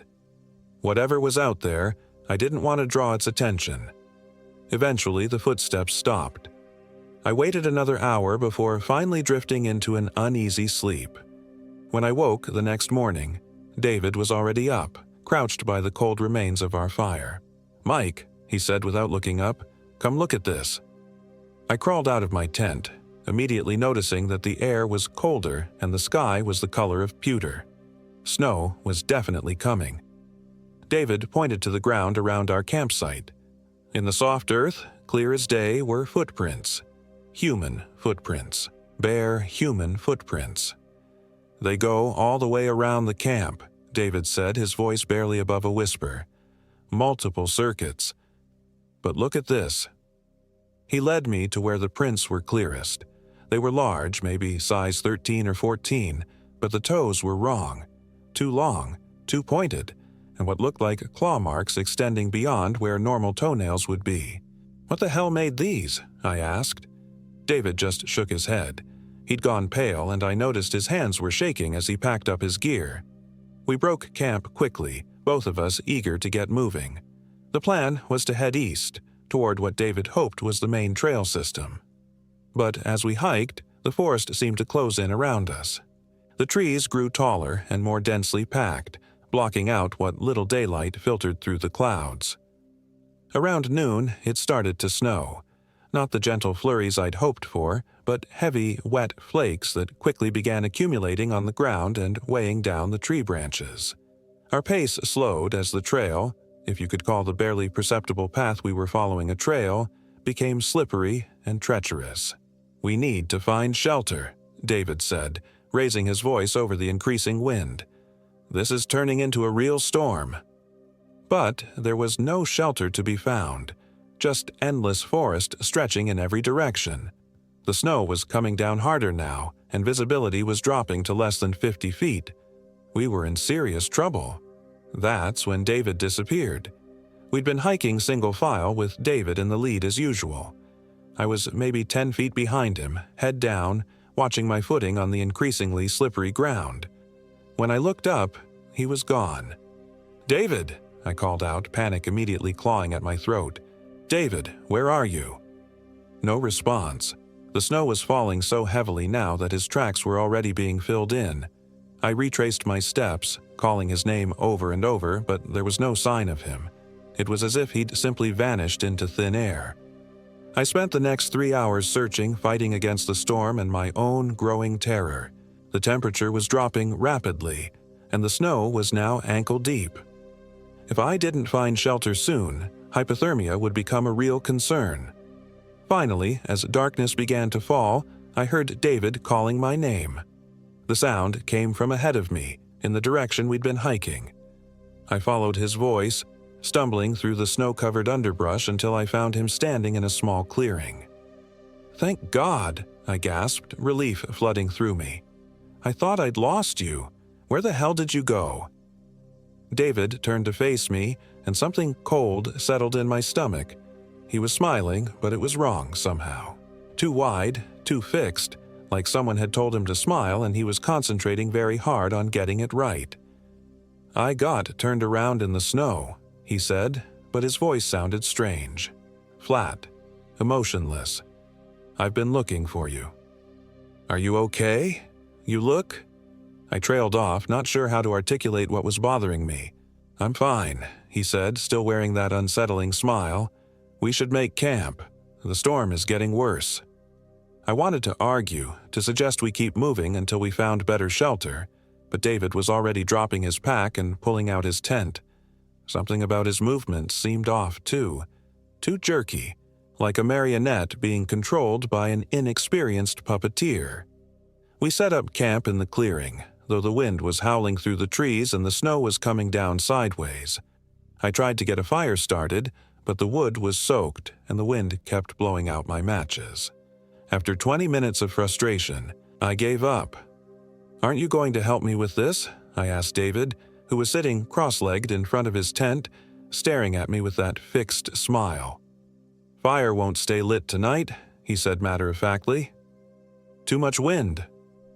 There was something in his tone that made me stop trying, an absolute certainty that brooked no argument.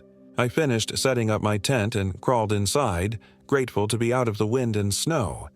Dinner was cold trail mix and lukewarm water from my bottle. David ate mechanically, chewing each bite exactly 20 times before swallowing. When I tried to make conversation, he responded with single-word answers or didn't respond at all. His eyes never seemed to blink. "David, are you sure you're feeling okay?" I asked finally. "You're acting really strange." He turned those unblinking eyes on me, and for a moment, I could have sworn they reflected the dim light like an animal's. "I'm fine, Mike," he said in that same flat tone. "Just tired. We should sleep." But I couldn't sleep. Not with David acting so bizarre, not with the storm raging outside, and not with the growing certainty that something was fundamentally wrong with our situation. Every time I closed my eyes, I pictured those strange footprints around our camp, those 2 long toes with their claw-like extensions. Around 2 a.m., I heard David moving around outside his tent. Quiet, careful movements that seemed deliberate and purposeful. I lay still, listening, as he unzipped his tent flap and stepped out into the storm. Through the thin walls of my tent, I could hear him walking around the camp in the same slow, methodical pattern I'd heard the night before. The same circuit, the same pauses. But now I knew it was David making those sounds. Except it wasn't David. Not really. Whatever had come back to me in that clearing, whatever was wearing my best friend's face and speaking with his voice, it wasn't him. I must have dozed off eventually, because I woke to gray morning light filtering through my tent walls. The storm had passed, leaving behind a world transformed by snow. Everything was white and silent and alien. David was already up, standing by where our fire pit would have been if we'd managed to get one started. He was facing away from me, perfectly still, like a statue. "Morning," I called out as I crawled out of my tent. He turned around and I bit back a gasp. The smile was gone, replaced by an expression of such profound hunger that it made my knees weak. His eyes were sunken, the skin around them dark and bruised-looking. When he opened his mouth to speak, I caught a glimpse of teeth that seemed too sharp, too numerous. "Good morning, Mike," he said, and his voice carried an undertone that raised every hair on the back of my neck. "Are you ready for breakfast?" The way he said it, the emphasis on the word breakfast, made it clear he wasn't talking about energy bars or freeze-dried scrambled eggs. I began backing toward my tent, my mind racing.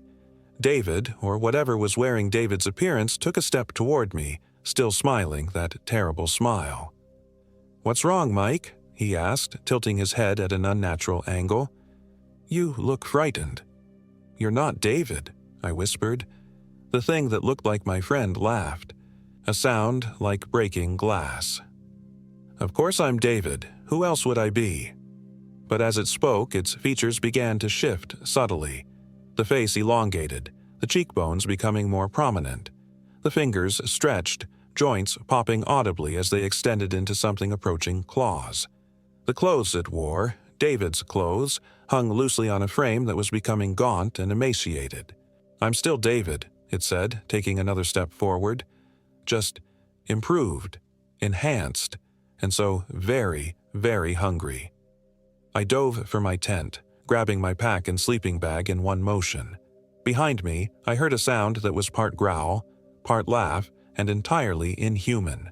I burst out the back of my tent, ripping through the fabric, and ran. The snow was knee-deep and I had no idea where I was going, but I ran anyway. Behind me, I could hear pursuit, something crashing through the underbrush with inhuman speed and agility. Whatever David had become, it was much faster than any human had a right to be. I ran for what felt like hours, my lungs burning in the cold air, my legs cramping from the effort of pushing through the snow. Several times I thought I'd lost my pursuer, only to hear that awful laugh echoing through the trees somewhere behind me. Eventually, exhaustion forced me to stop. I found a large fallen log and crawled underneath it, pressing my back against the frozen ground and trying to control my breathing. My heart was hammering so hard I was sure it could be heard for miles. For a long time, there was silence. Then I heard footsteps approaching through the snow. Slow, deliberate footsteps that stopped directly above my hiding place. "Mike," David's voice called softly. "I know you're here. I can smell you." I held my breath, pressing myself deeper into the hollow beneath the log. "You can't run forever, Mike. This is my territory now. These are my woods, and I'm so hungry." The footsteps resumed, circling my hiding place. With each circuit, David's voice changed slightly, becoming less human and more something else. "Do you know what I am now, Mike? Do you know what found me in the storm last night?" I squeezed my eyes shut, fighting back tears of terror and grief for my friend. The Algonquin peoples have a word for it: Wendigo. Wendigo. The cannibal spirit that devours everything in its path. It was so easy to let it in, Mike. So easy to just stop being human. The footsteps stopped directly overhead again. I remember everything about being David, you know? I remember our friendship, our camping trips, the way you always laughed at my bad jokes around the campfire. But those memories feel like someone else's now, like a story I heard once. A long pause. The hunger is so much stronger than any human emotion, so much more real. And you smell so good, Mike, so warm and alive.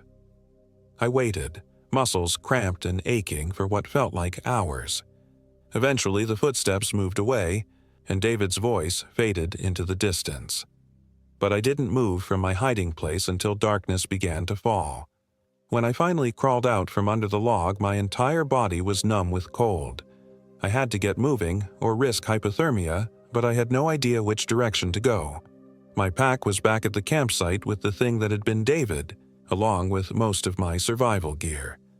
I had the clothes on my back, a half-empty water bottle, and maybe 6 hours before the temperature dropped to truly dangerous levels. That's when I saw the light. Far off, through the trees, maybe a mile away, there was a warm yellow glow. It looked like electric lights, which shouldn't have been possible this deep in the wilderness. But I didn't care about impossibilities anymore. I just needed warmth and shelter. I stumbled toward the light, falling repeatedly in the deep snow, my feet already going numb in my inadequate boots. As I got closer, I could make out the shape of a building, a small cabin tucked into a grove of enormous spruces. Smoke was rising from the chimney, and golden light spilled from the windows. It looked like something out of a fairy tale, impossibly cozy and welcoming in the hostile wilderness. I pounded on the door with fists I could no longer feel, shouting for help. After a moment, I heard footsteps approaching from inside. The door opened, revealing an elderly man with a gray beard and kind eyes. "My God, son, what are you doing out there?" he asked, immediately ushering me inside. "You're half frozen." The interior of the cabin was everything I'd hoped for. A crackling fire in a stone fireplace, warm wooden walls lined with bookshelves, comfortable furniture that looked like it had been there for decades. The man, who introduced himself as Henry Kowalski, wrapped me in blankets and pressed a mug of hot coffee into my hands. "I'm a retired park ranger," he explained as I thawed out by the fire. "Built this place as a retreat after my wife died. Don't get many visitors out here." I told him everything, about getting lost, about David's disappearance and return, about the thing that was hunting me through the forest. Henry listened without interruption, his expression growing more grave with each detail. "You encountered a Wendigo," he said when I finished. "I've lived in these woods for 40 years, and I've seen signs of them before. Native peoples have stories going back centuries about cannibalistic spirits that possess the desperate and hungry." "You believe me?" I asked, surprised by his matter-of-fact acceptance. "Son, this is Alaska. The wilderness here is older and wilder than anything in the lower 48. There are things in these woods that science hasn't cataloged yet." Henry let me sleep on his couch that night, though I dozed fitfully, jumping at every sound from outside. When morning came, he offered to guide me back to the main trail system. "That thing that has your friend's appearance," he said as we prepared to leave. "It won't give up easily. Wendigos are driven by an insatiable hunger. It will track you until it feeds." We hiked for most of the morning, following game trails that Henry seemed to know like the layout of his own home. I was starting to feel hopeful when we heard the laugh echoing through the trees behind us. "It's found us," Henry said grimly. "We need to move faster." But faster wasn't fast enough. The thing that had been David was gaining on us, moving through the forest with supernatural speed and agility. I could hear it crashing through the underbrush, getting closer with each passing minute. "There," Henry said, pointing ahead to where the trees thinned out. "The main trail is just beyond that ridge. If we can reach it—" He was cut off by a sound like a wild animal's howl, but with an unmistakably human undertone. The Wendigo had found us. It burst from the tree line ahead of us, no longer even pretending to be human. The thing was tall and emaciated, with gray-white skin stretched tight over protruding bones. Its face was a horrible amalgamation of David's features and something predatory. Elongated jaw full of needle-sharp teeth, eyes like black holes, fingers that ended in yellowed claws. "Run!" Henry whispered, pulling a large hunting knife from his belt. "Get to the trail. Find help." "I can't leave you. Go." The Wendigo's attention was focused entirely on me, its black eyes locked onto mine with predatory intensity. When Henry stepped between us, knife raised, it turned on him with inhuman speed. I ran. I'm not proud of it, but I ran while Henry fought for his life behind me. I could hear the sounds of the struggle: Henry's shouts, the Wendigo's inhuman snarls, the wet sounds of violence that I tried not to think about too carefully. I reached the main trail just as the sounds behind me stopped. The sudden silence was worse than the noise had been. It took me 3 hours of hiking at a near run to reach the ranger station. By the time I stumbled through the door, babbling about Wendigos and missing friends, I was hypothermic and probably in shock.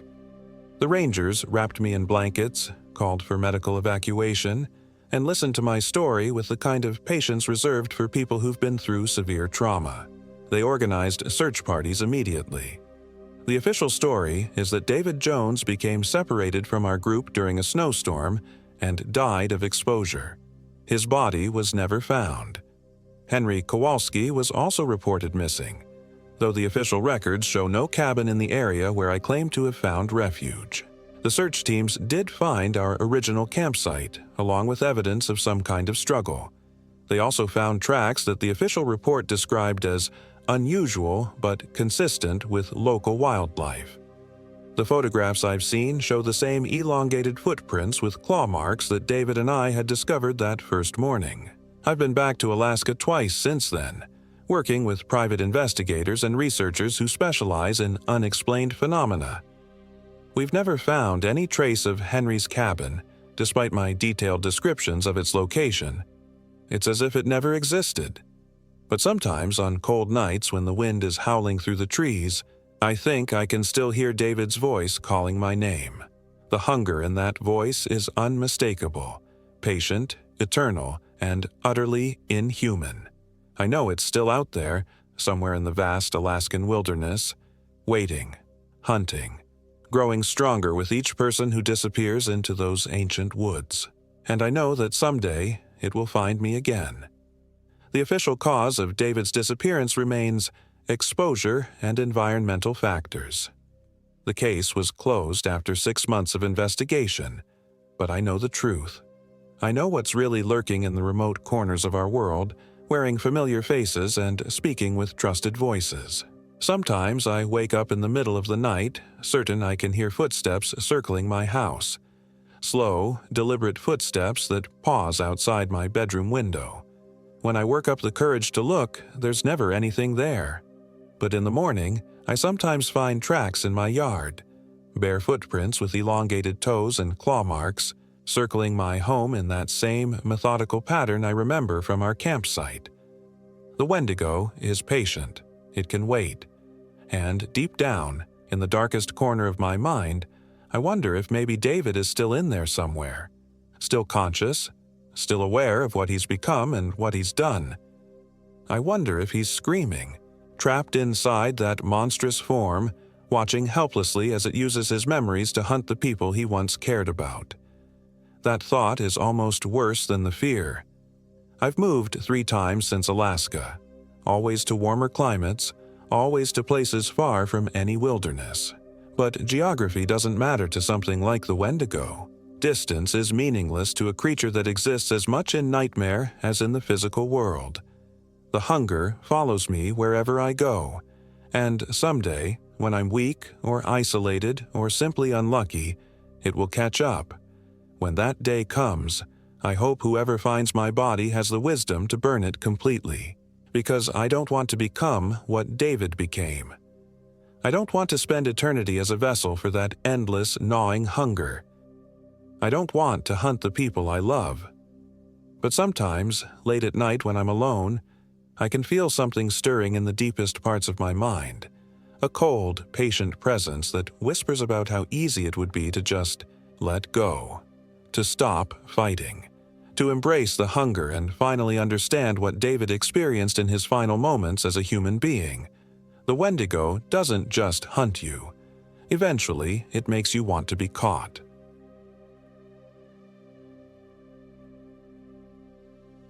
My name is Kenneth Young, and I am 34 years old. This happened in the remote reaches of the Chugach Mountains, Alaska, where the tree line breaks against granite peaks that scrape the belly of perpetually gray clouds. I'd been a nature photographer for 8 years, but I'd never attempted anything as ambitious as documenting the untouched wilderness around Eklutna Lake during the transition into winter. The assignment came from National Geographic, a spread on Alaska's hidden corners that tourists never see. I brought my German Shepherd, Rex, because the loneliness of the backcountry can eat at your mind if you're not careful. Rex had been with me on dozens of shoots across the lower 48, and his presence always kept me grounded. We'd been hiking for 3 days when I first noticed something was wrong. It started with small things. My GPS would show our location, then flicker and place us somewhere entirely different, sometimes miles away, sometimes in locations that didn't exist on any map. The satellite phone kept losing signal in areas where the sky was wide open. Most unsettling was how the daylight seemed to stretch and compress randomly. I'd check my watch and see 2:47 p.m., then look again what felt like hours later to find it was 2:51 p.m. Rex felt it too. He'd been increasingly agitated since our second day, his ears constantly perked, nose twitching at scents I couldn't detect. He'd whine at empty forest and refuse to eat his usual food, though he'd devour any fish I caught from the mountain streams. On the 4th morning, I woke to find our campfire had gone out during the night. Not unusual, except the logs hadn't burned down. They looked like they'd been carefully extinguished and rearranged into a perfect spiral pattern. Rex's fur was standing on end as he stared at the cold ashes, a low growl rumbling in his throat. "Easy, boy," I whispered, but my voice cracked. The silence around us felt wrong, like the forest was holding its breath. I packed quickly, eager to put distance between us and whatever had visited our camp. The hiking that day led us deeper into the mountains, following a game trail that wound between massive spruce trees whose branches blocked out most of the sky. The silence was absolute. No bird calls, no rustling of small animals, no wind. Just the crunch of our boots on frost-covered pine needles and Rex's increasingly labored breathing. By midday, we'd climbed to around 3,000 feet elevation when I spotted movement through the trees ahead. Another hiker, the first person we'd seen in days. I felt a rush of relief. Human contact would be welcome, and maybe they'd have some explanation for the strange occurrences. "Hello," I called out, waving. Rex immediately began barking, his hackles raised. The figure stopped and turned toward us. Even at a distance of maybe 50 yards, something about their posture seemed off. They stood too still, like a deer that's caught a predator's scent. Then they raised one arm in what might have been a greeting, but the movement was too fluid, like their arm had too many joints.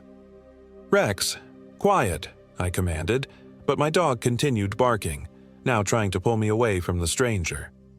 I approached cautiously, camera ready. As a photographer, I'd learned to trust my instincts about when something didn't belong in a frame, and everything about this person screamed wrongness. They appeared to be wearing standard hiking gear, a dark jacket, backpack, wool cap, but the clothes hung wrong, like they were draped over something that wasn't quite human-shaped. When I got within 20 feet, they turned to face me fully, and I stopped dead. The face was human, but it was like looking at a photograph that had been subtly altered. The proportions were almost right, but the eyes were set just a bit too far apart, the mouth too wide, the nose too narrow. It was uncanny valley territory, human enough to seem familiar, wrong enough to trigger every alarm bell in my brain. "Beautiful day for hiking," the thing said, and its voice was like an audio recording that had been slowed down and sped up randomly. Some syllables stretched too long, others clipped short. Rex was now pulling so hard on his leash that I had to brace myself to keep from being dragged away. "Yes," I managed, not trusting myself to say more. Up close, I could see that the thing's skin had a waxy, translucent quality, like it was wearing a mask made of human flesh that didn't quite fit. "Lovely dog," it said, and its too wide mouth stretched into what might have been a smile. "May I pet him?" "He's not friendly with strangers," I lied, backing away. Rex had never been aggressive with people, but right now he was behaving like a wild animal cornered by a predator. The thing's head tilted, and I heard a sound like joints popping. Oh, but dogs usually love me. They can sense things about people that humans can't. That's when I noticed its boots. The treads were backward, heel prints where toe prints should be, as if it was walking in reverse while facing forward. "We need to get going," I said, turning away. "Lost some time this morning." "Time," the thing repeated and laughed. The sound was like breaking glass. "Yes, time gets confused up here. Sometimes it moves sideways instead of forward. Sometimes it forgets which direction it's supposed to flow."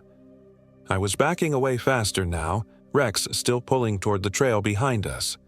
The thing didn't follow, just stood there watching with those wrong-set eyes, still smiling its too wide smile.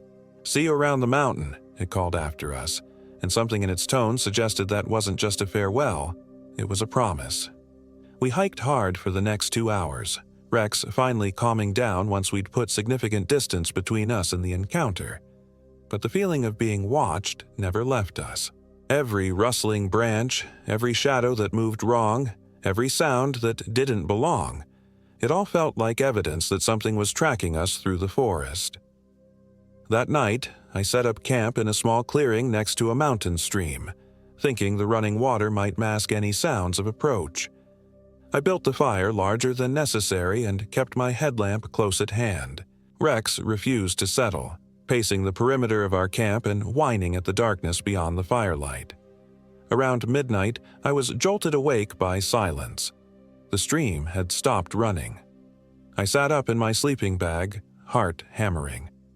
Rivers don't just stop, especially not mountain streams fed by snowmelt and springs. I clicked on my headlamp and swept the beam toward the water. The stream was there, but the water was perfectly still, like it had been frozen mid-flow. But it wasn't ice. When I touched it with a stick, the surface rippled like normal water. It just wasn't moving. Rex was standing at the edge of the firelight, staring into the forest. His posture was rigid, every muscle tense. "What is it, boy?" I whispered. That's when I heard the footsteps. Slow, deliberate, circling our camp just beyond the reach of the firelight. But there was something wrong with the rhythm. They were too evenly spaced, like a metronome instead of a natural gait. I grabbed my camera and switched it to night mode, hoping the infrared flash might reveal whatever was out there. Through the viewfinder, I could see shapes moving between the trees. Tall, gangly figures that seemed to flow rather than walk. When I pressed the shutter, the flash illuminated the forest for a split second. In that brief moment of light, I saw dozens of them. They were standing motionless between the trees, all facing our camp. Human-shaped but wrong, like the hiker from earlier. Some were wearing clothes that looked decades old. Others were naked and pale as bone. All of them had the same two wide mouths, the same wrong-set eyes. The camera's LCD screen showed only empty forest. Rex began to bark, but the sound was immediately swallowed by the silence, like the air itself was absorbing the noise. I reached for him, but he bolted into the darkness before I could grab his collar. "Rex!" I shouted, jumping up from my sleeping bag. "Rex, come back!" No echo came back from the mountains. My voice simply vanished into the unnatural quiet. I spent the rest of the night feeding the fire and listening for Rex's return. The stream remained motionless until just before dawn, when it suddenly resumed flowing as if nothing had happened. The moment the water started moving again, bird calls returned to the forest and the oppressive silence lifted. But Rex was gone. I waited until full daylight before breaking camp, hoping he'd return on his own. Rex was smart. He'd found his way back to me before after getting distracted by wildlife. But as I packed my gear, I found something that made my blood go cold. Rex's collar was lying at the edge of our campsite, unbuckled and carefully placed on a flat rock. There was no sign of a struggle, no tracks leading away. It was as if he'd simply vanished, leaving only the collar behind like a calling card. I spent 3 hours searching and calling for him, but found nothing. Eventually, I had to make a choice: stay and risk another encounter with whatever had taken my dog, or continue down the mountain alone. Every instinct screamed at me to leave, but I couldn't abandon Rex. That's when I heard barking in the distance. It was definitely Rex. I'd know his bark anywhere. The sound was coming from deeper in the forest, up the mountainside toward a ridge I hadn't planned to explore. Against my better judgment, I followed it. The barking led me through increasingly dense forest, where the trees grew so close together that I had to squeeze between them sideways. The canopy overhead was so thick that it felt like moving through a tunnel. My GPS had given up entirely. The screen showed only static. After an hour of climbing, I emerged into a small meadow surrounded by standing stones. They were clearly not natural. Each one was about 8 feet tall and carved with symbols that looked almost familiar, like a language I'd once known but had forgotten. In the center of the circle stood Rex. He was perfectly still, staring at me with an expression I'd never seen on his face before. His eyes looked different, still brown but with flecks of yellow that definitely hadn't been there before. When I called his name, his head tilted slightly, but he didn't move toward me. "Rex, come here, boy." He took a step forward and I noticed his gait was off. Rex had always moved with fluid grace, but now each step was deliberate and measured, like he was concentrating on how to walk. "There you are," I said, relief flooding through me. I was worried sick. "Where did you go?" Rex's mouth opened, and for a moment I thought he was going to bark. Instead, he spoke. "I went to see," he said in a voice that was almost human but not quite. The words came out clearly, but with Rex's usual panting rhythm. "They showed me things. Old things. True things." I stumbled backward, my camera falling from nerveless fingers. Dogs don't talk. Dogs can't talk. But Rex was standing there looking at me with those wrong-colored eyes, and words were coming out of his mouth. "You're not Rex," I whispered. "I am Rex," it said, tilting its head the way Rex always did when confused. "I am also other things now. Better things. The hungry things in the deep places need bodies that can walk in the light. Rex's body is strong.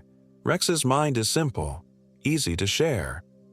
It took another step toward me, and I could see that its fur was different, coarser with patches of gray that hadn't been there before. Its teeth were longer, sharper. "They told me about you, Kenneth, the picture maker. They've been watching you make pictures of their home. They don't like pictures. Pictures steal pieces of things." I was backing away slowly, trying not to trigger whatever predatory instincts this thing might have inherited from Rex's body. "They want the pictures destroyed," it continued, following me with that same measured gait. "They want the picture maker to stop taking pieces of their home away." "I'll delete them," I said quickly. "All of them. I'll destroy the memory cards." "Too late," Rex Thing said, and its mouth stretched into a grin that showed far too many teeth. "The pictures exist. The pieces are already stolen. The only way to return them is to return the picture maker." It lunged. I threw myself sideways, rolling behind one of the standing stones as Rex's body slammed into the rock where I'd been standing. The impact should have broken bones, but it bounced off like rubber and immediately sprang up to face me again. "Running makes it more fun," it said, licking its lips with a tongue that was far too long. "Rex enjoyed chasing things. I enjoy it more." I ran. The forest seemed to shift around me as I fled, paths appearing and disappearing, trees moving when I wasn't looking directly at them. My compass spun wildly, pointing in different directions every time I checked it.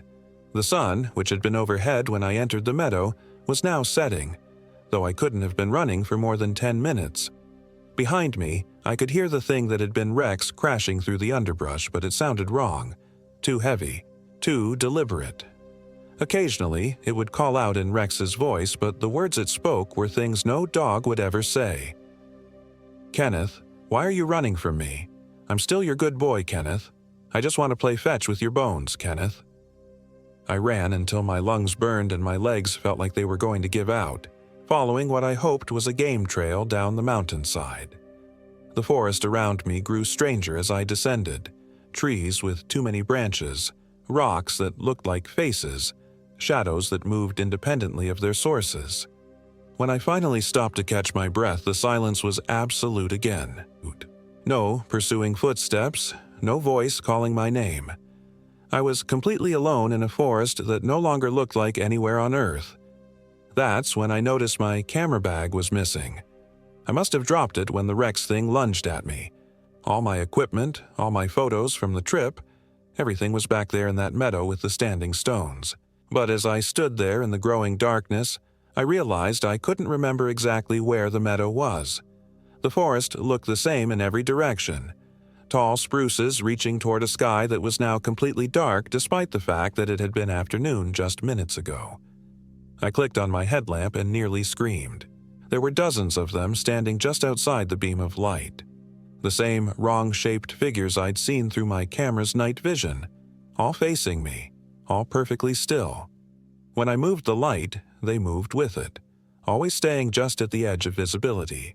And among them, I could see Rex, still wearing his dog's body but standing upright on his hind legs like a human. His front paws hung loose at his sides, and his head was cocked at an impossible angle. "Found you," he said, and his voice carried perfectly through the silence. "You can't leave until you return what you've stolen." "I don't have the pictures anymore," I said, surprised by how steady my voice sounded. "You said I dropped my camera." "Pictures are not just in cameras," Rex Thing said, tapping the side of its head with one paw. "Pictures are in here too. Memory pictures. The most dangerous kind."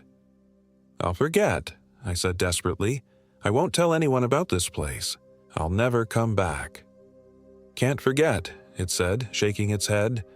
"Memory pictures burn themselves in. Only way to remove them is to remove the memory maker." The circle of figures began to close in. As they moved into the light, I could see them more clearly. They all looked human at first glance, but each one had something fundamentally wrong. Extra joints, backward hands, faces that were just slightly off. They moved with the same fluid wrongness as the hiker I'd encountered earlier. "What are you?" I asked, though I was pretty sure I didn't want to know the answer. "We are the spaces between things," Rex Thing said. "The hungry gaps where reality wears thin. This place, these mountains, they are old. Older than humans. We were here before the ice, before the trees, before the stones. We remember when the world was different." They were close enough now that I could smell them. A mixture of decay and ozone, like the air before a lightning strike mixed with rotting meat. We sleep in the deep places, but sometimes we wake. Sometimes we need to wear bodies that can move in the bright world. Dog bodies work well. Human bodies work better. I realized what it was planning. "The human you met yesterday," I said. "That was one of you." "That was practice," Rex Thing nodded. "Learning how to walk upright, how to speak with tongue instead of mind. Your body will be better, younger, stronger, and it comes with memory pictures of many places. We can use it to visit other wild spaces, other thin places." I had one chance. My hiking knife was clipped to my belt, and while I doubted it would do much good against these things, I might be able to buy myself some time. The nearest figure reached out toward me with a hand that had too many fingers, each one ending in a black claw. I slashed at it with the knife, and to my surprise, the blade cut clean through its wrist. The hand dropped to the ground and immediately began dissolving, like it was made of wet sand. The figure looked down at its severed wrist without any apparent concern, then looked back at me and smiled. "Sharp," it said approvingly. "Good. Better bodies need better tools." But the attack had given me an idea. These things were wearing bodies like costumes, inhabiting forms that weren't naturally theirs. Maybe they weren't as solid as they appeared. I lunged toward Rex Thing, gambling everything on one desperate plan. If these entities were possessing bodies rather than actually being those bodies, maybe I could force them out. I tackled Rex around the middle, and we went down in a tangle of limbs. Up close, I could feel how wrong he was. His fur was cold and oily, and his body felt hollow, like there was nothing inside but air. "Rex!" I shouted directly into his ear. Rex, if you're still in there, fight it, fight." For just a moment, the yellow flecks in his eyes flickered, and I heard a whimper that sounded like my dog. "Kenneth?" The voice was Rex's own confused whine, not the articulate speech of the thing possessing him. "What's happening? I can't move." "Fight it, boy." I held him tighter. "You're stronger than it is." The body in my arms began to convulse, and I could hear multiple voices coming from Rex's throat. His own frightened whimpers mixed with something else, something that spoke in languages that hurt to hear. The other figures were closing in, but they seemed hesitant to touch us while the struggle was ongoing. Maybe forcibly removing one of them from a host body would damage them somehow. Rex's convulsions grew more violent, and suddenly he let out a howl that sounded like tearing metal. The yellow flecks in his eyes flared bright, then faded back to normal brown. "Kenneth," he gasped, his voice his own again. "Run! They're coming back!" I could feel it happening. Something cold and alien forcing its way back into Rex's mind. His eyes were already starting to change again.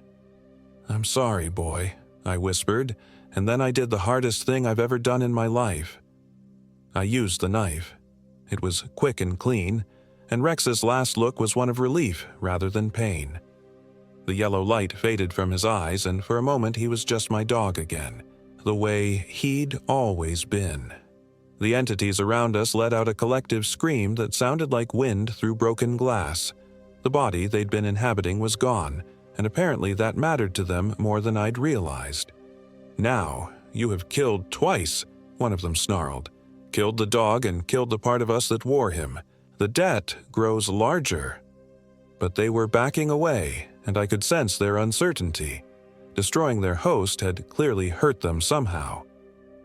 "I'm leaving," I said, getting to my feet but keeping the knife ready. "And I'm not coming back. Ever."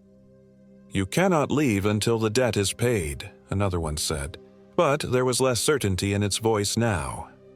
"Watch me." I started walking, keeping the knife visible and my headlamp sweeping back and forth. The entities followed, but they kept their distance.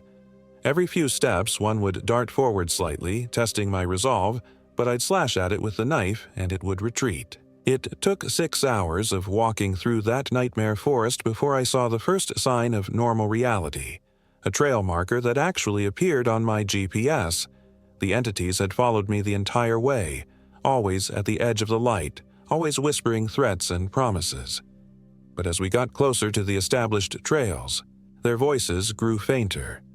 When I finally reached the trailhead parking area where I'd left my truck, the sun was rising, and the forest behind me looked perfectly normal. The entities were gone, or at least invisible in the daylight. I drove straight to Anchorage without stopping and caught the first flight back to Seattle. I told the National Geographic editor that I'd lost all my equipment in a river crossing accident, and they were understanding about it.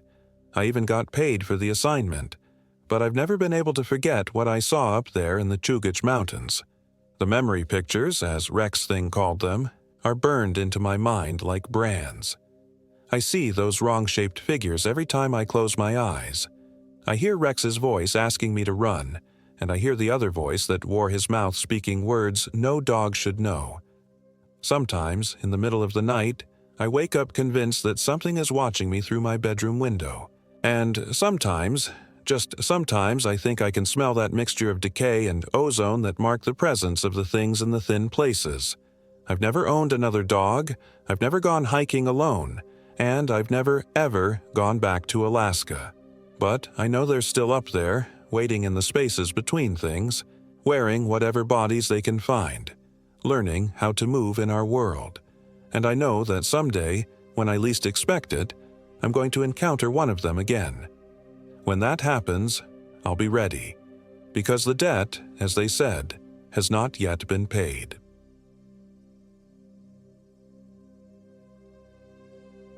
My name is Michael Williams, and I am 26 years old. This happened in the remote wilderness near Eagle River, Alaska, in the shadow of the Chugach Mountains, during what was supposed to be a simple 3-day camping trip with my best friend, Brandon Edwards. Brandon and I had been planning this trip for months. We'd both been grinding away at our desk jobs in Anchorage, me at an insurance company, him at a bank, and we desperately needed to disconnect from the suffocating routine of our daily lives.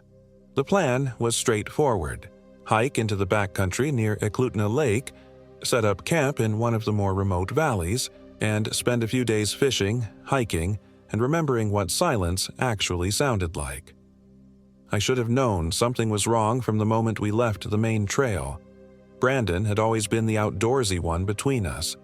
While I spent my college years buried in textbooks, he was rock climbing, kayaking, and learning wilderness survival skills. He had this infectious enthusiasm for nature that made even a city rat like me want to strap on hiking boots and venture into the wild. That's probably why I ignored the first signs that something was fundamentally wrong with our trip. We'd been hiking for about 4 hours when Brandon suddenly stopped in the middle of the trail. His GPS device clutched in his hand like it had personally betrayed him.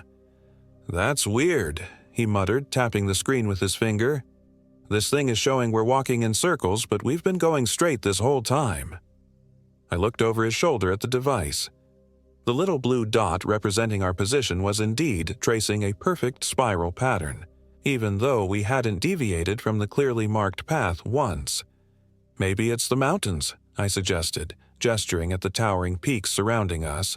All that rock and metal could be interfering with the satellite signal. Brandon frowned, but nodded. "Yeah, probably. Good thing I brought the paper map as backup." He pulled out a waterproof topographical map of the area, unfolded it, and immediately his frown deepened. "Mike, this doesn't make sense either."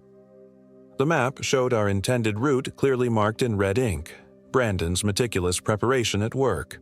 But according to the landmarks around us, we should have been at least 2 miles further north than the map indicated we'd hiked. The distinctive twin peaks of Mount Magnificent were clearly visible to our east, but on the map, they should have been behind us by now. "Look, let's not overthink this," I said, trying to keep the mood light. "We both know these mountains can play tricks on you. Why don't we just pick a good spot to set up camp and worry about navigation tomorrow?" Brandon's expression remained troubled, but he folded the map and stuffed it back into his pack. "You're right. I'm probably just being paranoid." But I could see the uncertainty in his eyes as he scanned the tree line around us. We found what seemed like a perfect campsite about an hour later, a small clearing beside a stream that wasn't marked on any of our maps. The water was crystal clear and ice cold, fed by snowmelt from the peaks above us. Ancient spruce trees surrounded the clearing like silent sentinels, their branches so thick they blocked out most of the late afternoon sun. As we set up our tents, I noticed how quiet it was. Not the peaceful quiet of nature, but something else, an oppressive silence that seemed to press against my eardrums. No birds sang, no insects buzzed. Even the stream seemed to murmur more softly than it should have. "Hey, Brandon," I called out as I hammered in the last tent stake. "You notice how quiet it is here?" He paused in his work setting up the camp stove. "Yeah, actually, it's probably just the elevation. Sound travels differently up here." But I could tell he was bothered by it too. Brandon was the kind of guy who could identify bird calls from 3 states and tell you which insects were active based on the ambient noise. For him to dismiss the unnatural silence so quickly meant he was trying to convince himself as much as me. That first night should have been our warning to leave. We'd managed to get a fire started, though it had taken far longer than it should have. The wood was dry, the kindling was perfect, but for some reason the flames kept guttering out as if something was sucking the oxygen away from them. When we finally got a steady blaze going, the flames burned with an odd greenish tint that neither of us could explain. "Probably just the mineral content in the local wood," Brandon said, but his voice lacked conviction. We cooked our dinner, freeze-dried beef stew that tasted like cardboard but filled our stomachs, and settled in around the fire to enjoy what should have been a perfect evening. That's when we started hearing the sounds. At first, it was just a distant rustling in the underbrush. Normal forest sounds that you'd expect as nocturnal animals began their nightly routines. But as the darkness deepened around our small circle of firelight, the sounds became more deliberate. Crack, crack, crack. The sound of breaking branches, but in a rhythm too regular to be natural. Like something large was methodically snapping twigs as it moved through the forest, circling our camp at a distance. "Probably just a moose," Brandon whispered, but his hand moved instinctively toward the bear spray clipped to his belt. The breaking sound stopped abruptly, replaced by something worse. The sound of breathing. Deep, ragged inhalations that seemed to come from just beyond the edge of our firelight. I found myself holding my own breath, straining to pinpoint the source of the sound. "Brandon," I whispered, my voice barely audible. "Do you—" The breathing stopped. We sat in absolute silence for what felt like hours, both of us staring into the impenetrable darkness beyond our camp. The fire crackled and popped, each sound making us jump. Finally, when I couldn't take the tension anymore, I stood up and grabbed a flashlight. "Mike, don't!" Brandon hissed, but I was already sweeping the beam into the tree line. The light revealed nothing but trees and shadows, but something felt wrong about what I was seeing. The shadows seemed too deep, too dark, as if they were actively swallowing the light. And in one spot, about 30 feet away, I could swear I saw 2 points of light reflecting back at me, like eyes catching the beam. But when I focused the flashlight directly on that spot, there was nothing there. "We should sleep in shifts," Brandon said when I sat back down, "just to be safe." I took the first watch while Brandon crawled into his tent. The next 4 hours were the longest of my life. Every shadow seemed to move. Every sound seemed magnified. And the whole time, I had the unshakable feeling that something was watching me from the darkness, something patient and intelligent and hungry. When I finally woke Brandon for his shift, I was exhausted and on edge. "Anything happen?" he asked as we switched places. "Nothing concrete," I said. "Just keep the fire going, okay? Don't let it die out." But when I woke up the next morning, the fire was nothing but cold ashes, and Brandon was sitting motionless beside the dead coals, staring into the forest with an expression I'd never seen on his face before. "Brandon," I called out as I crawled out of my tent. "You okay, man?" He turned to look at me, and for just a moment, I didn't recognize him. His eyes seemed too bright, too focused, like someone had turned up the intensity behind them. But then he blinked and smiled his familiar grin. "Sorry, Mike. Must have dozed off. The fire died sometime during the night." "That's weird. This wood should have burned for hours." He shrugged. "Mountain air, maybe. Everything burns different up here." But as we prepared breakfast, I noticed other things that bothered me. Brandon kept pausing in the middle of sentences, like he was listening to something I couldn't hear. He'd reach for items and then stop, his hand hovering in the air as if he'd forgotten what he was doing, and twice I caught him staring at me with that same intense expression, like he was studying me. "You feeling all right?" I asked as we packed up our gear for the day's hike. "Never better," he said, but his smile didn't reach his eyes. We'd planned to explore the upper valley that day, following the stream toward its source in the mountains. The hiking was more challenging than the previous day, with steep, rocky terrain and patches of late-season snow that made the footing treacherous. But what worried me more than the physical difficulty was how Brandon was acting. He'd always been a careful hiker, methodical and safety-conscious. But today, he was taking risks that seemed completely out of character. He'd jump across gaps in the rocks without testing his footing first. He'd scramble up steep sections without using proper handholds. It was like he'd lost all sense of self-preservation. "Brandon, slow down," I called out as he disappeared around a bend in the trail ahead of me. "We're not in a race here." When I caught up to him, he was standing at the edge of a small alpine lake, perfectly still. The water was so clear I could see all the way to the bottom, 30 feet down. But there was something wrong with what I was seeing down there. "Are those bones?" I asked, pointing at the white objects scattered across the lake bottom. Brandon nodded slowly. "Lots of them. Big ones." They weren't just random animal bones. They were arranged in patterns, circles and spirals that looked almost deliberate. And they were huge, far larger than anything that should exist in these mountains. "We should go," I said, backing away from the water's edge. "This place gives me the creeps." But Brandon just stood there, staring down into the depths. "Don't you want to know what made those patterns?" he asked. "Don't you want to know what's down there?" There was something in his voice that made my skin crawl, a hunger that had nothing to do with curiosity and everything to do with something darker. "No," I said firmly, "I really don't. Come on, let's head back to camp." The hike back was worse than the climb up. Brandon kept stopping to examine things that weren't there, pointing at empty patches of forest and saying things like, "Do you see that?" or "Listen to that sound." But when I looked where he was pointing or strained to hear what he was hearing, there was nothing. By the time we made it back to our campsite, the sun was setting, and I was seriously considering cutting our trip short.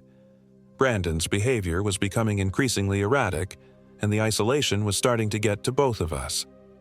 As we set up our camp for the second night, I noticed that some of our supplies had been disturbed. Our food bags, which we'd hung high in a tree to keep them away from bears, were on the ground. But they weren't torn or damaged. They'd been carefully lowered and then hung back up in exactly the same spot. "Did you take anything from the food bags today?" I asked Brandon. He shook his head without looking up from the camp stove. "Haven't touched them since yesterday."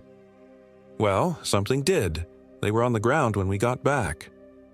"Probably just the wind," he said, but we both knew there hadn't been any wind that day. As night fell, I found myself dreading the approaching darkness.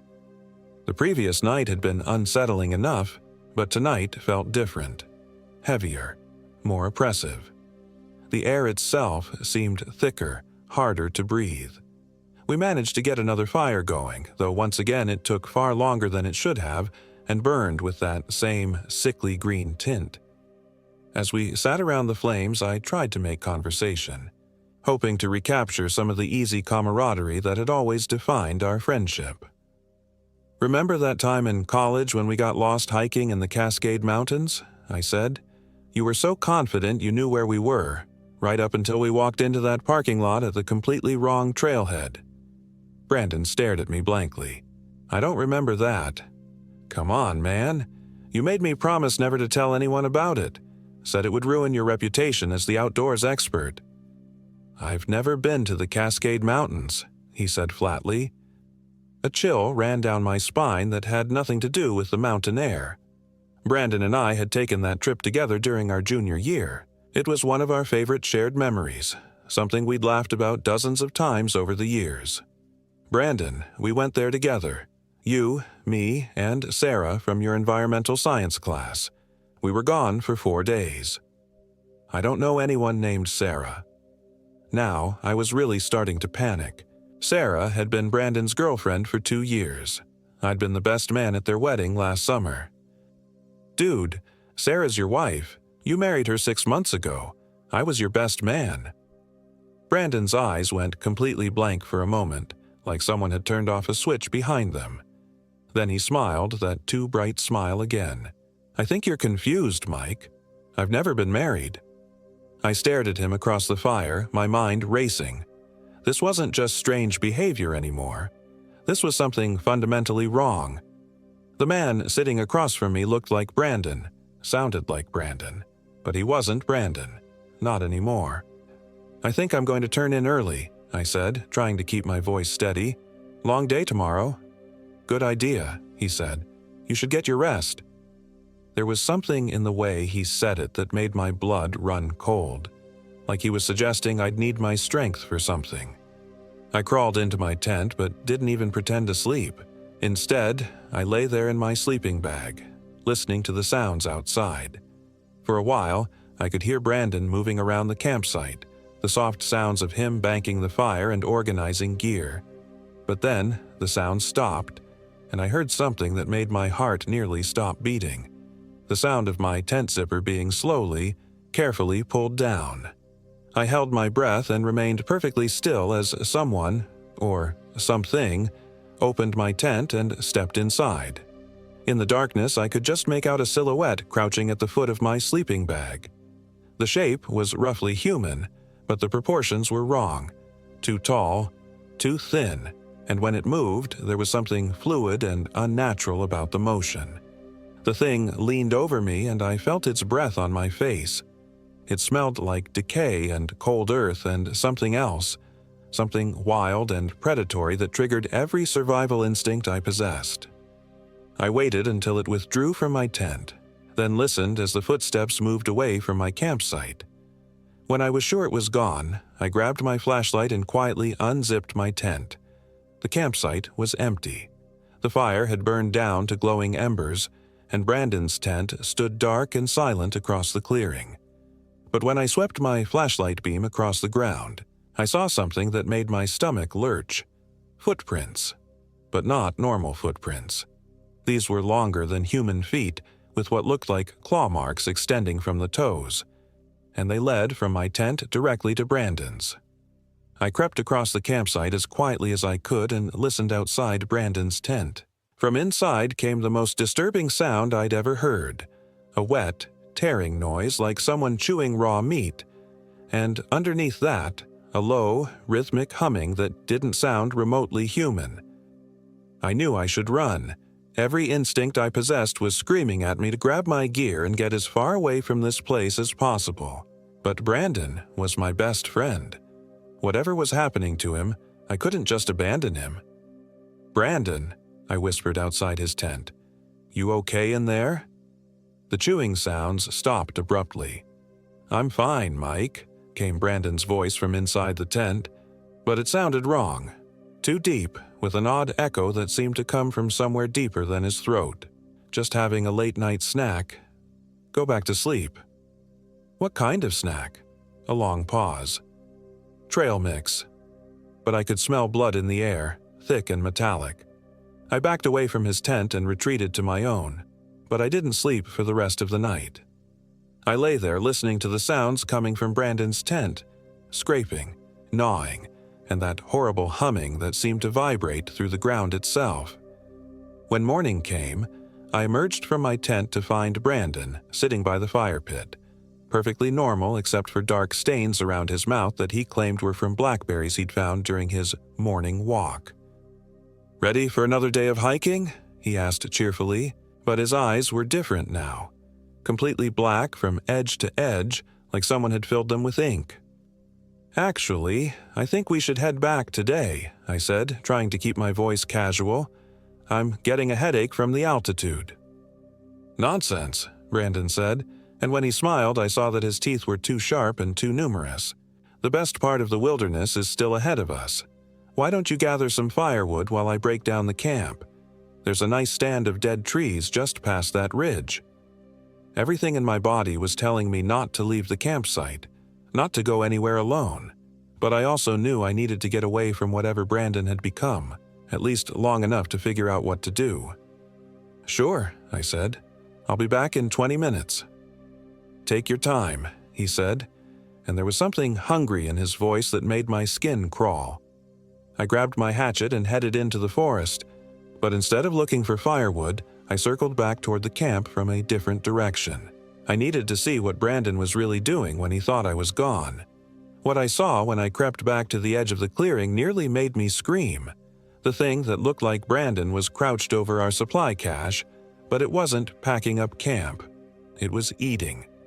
Specifically, it was eating our emergency rations, tearing into the freeze-dried packages with those too sharp teeth and swallowing the food without bothering to rehydrate it first. But that wasn't the worst part. The worst part was that it was growing. With each bite, the Brandon thing became a little taller, a little thinner, a little more wrong. Its limbs were stretching like taffy, and its joints were bending in directions that human joints weren't meant to bend. And the whole time it was feeding, it was making that horrible humming sound, like some kind of predatory lullaby. I knew what I was looking at now. I'd heard the stories from my grandfather, who'd spent his youth trapping in the far north. The Cree and Ojibwe called it Wendigo, a cannibalistic creature born from desperation and hunger, possessing humans and transforming them into something monstrous. But knowing what it was didn't tell me how to fight it. I backed away from the campsite as quietly as I could, my mind racing.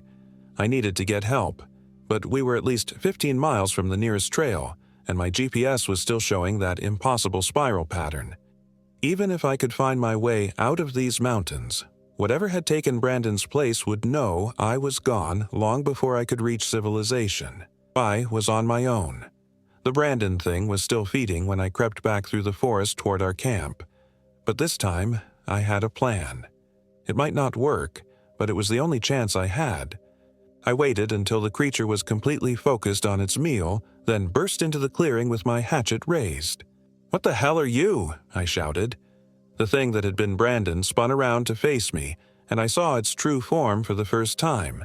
It was still recognizably humanoid, but stretched and distorted like a funhouse mirror reflection. Its skin was gray and mottled, its fingers had elongated into claws, and its mouth had become a gaping maw filled with rows of needle-sharp teeth. But the worst part was its eyes. They held just enough of Brandon's original personality to make the transformation truly horrifying. It was like my best friend was trapped somewhere inside that nightmare, watching helplessly as his body was used for something unspeakable. "Hello, Mike," it said in Brandon's voice, though the words came out distorted and wrong. "I was wondering when you'd figure it out."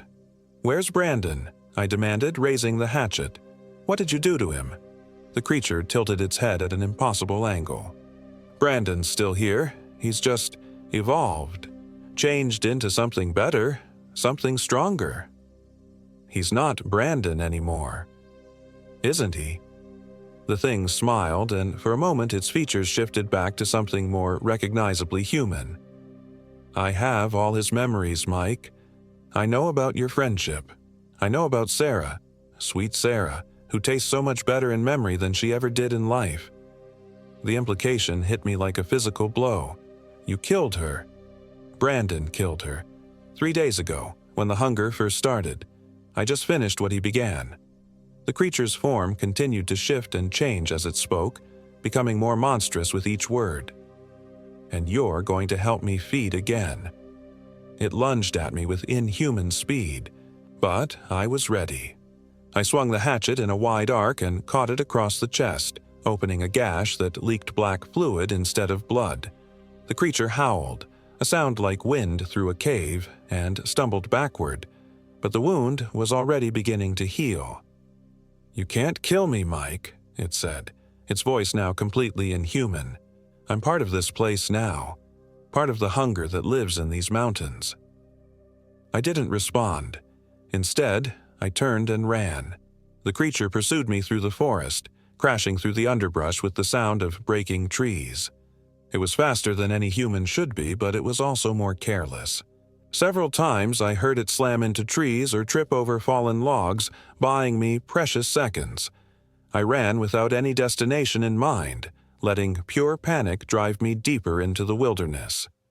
Behind me, the Wendigo's howls echoed off the mountain peaks, a sound that seemed to come from everywhere at once. I don't know how long I ran before I found the cave.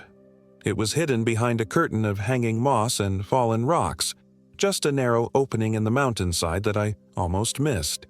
But something drew me toward it, some instinct that told me this was my only chance for shelter. The cave was deeper than it appeared from the outside, extending back into the mountain in a series of connected chambers. The air inside was cold and stale, with an odd metallic taste that reminded me of old blood. But it was dry, and more importantly, it was defensible. I found a chamber about 50 feet from the entrance where the passage narrowed to a bottleneck only a few feet wide. If the Wendigo followed me in here, I could make a stand with my back to the wall and the narrow passage limiting its ability to maneuver. I didn't have to wait long. The creature appeared at the cave entrance within minutes, its elongated form silhouetted against the daylight. It had continued to change during the chase, becoming even less human and more monster. Its limbs now hung nearly to the ground, and its head had stretched into something that was more skull than face. "Come out, Mike," it called in Brandon's voice. "You're only making this harder on yourself." I pressed myself against the back wall of the chamber and raised my hatchet. "Stay back, I'll kill you." The creature laughed, a sound like grinding stone. You can't kill hunger, Mike. You can't kill need. I am older than these mountains, older than the ice that carved these valleys. I have been waiting here for so long, waiting for someone to feed me."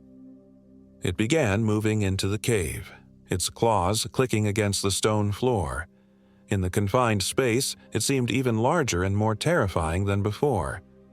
"Brandon fought me at first," it continued conversationally as it approached my hiding spot. "He tried so hard to resist when I showed him what Sarah really tasted like. But eventually, he understood. Eventually, he embraced the hunger." "You're lying," I said, but my voice cracked with doubt. "Am I?" "Tell me, Mike, when did you first notice Brandon acting strange? Was it really just this trip, or was it earlier? Think back. Think about the little changes you ignored because you didn't want to see them." And suddenly, horribly, I could see them.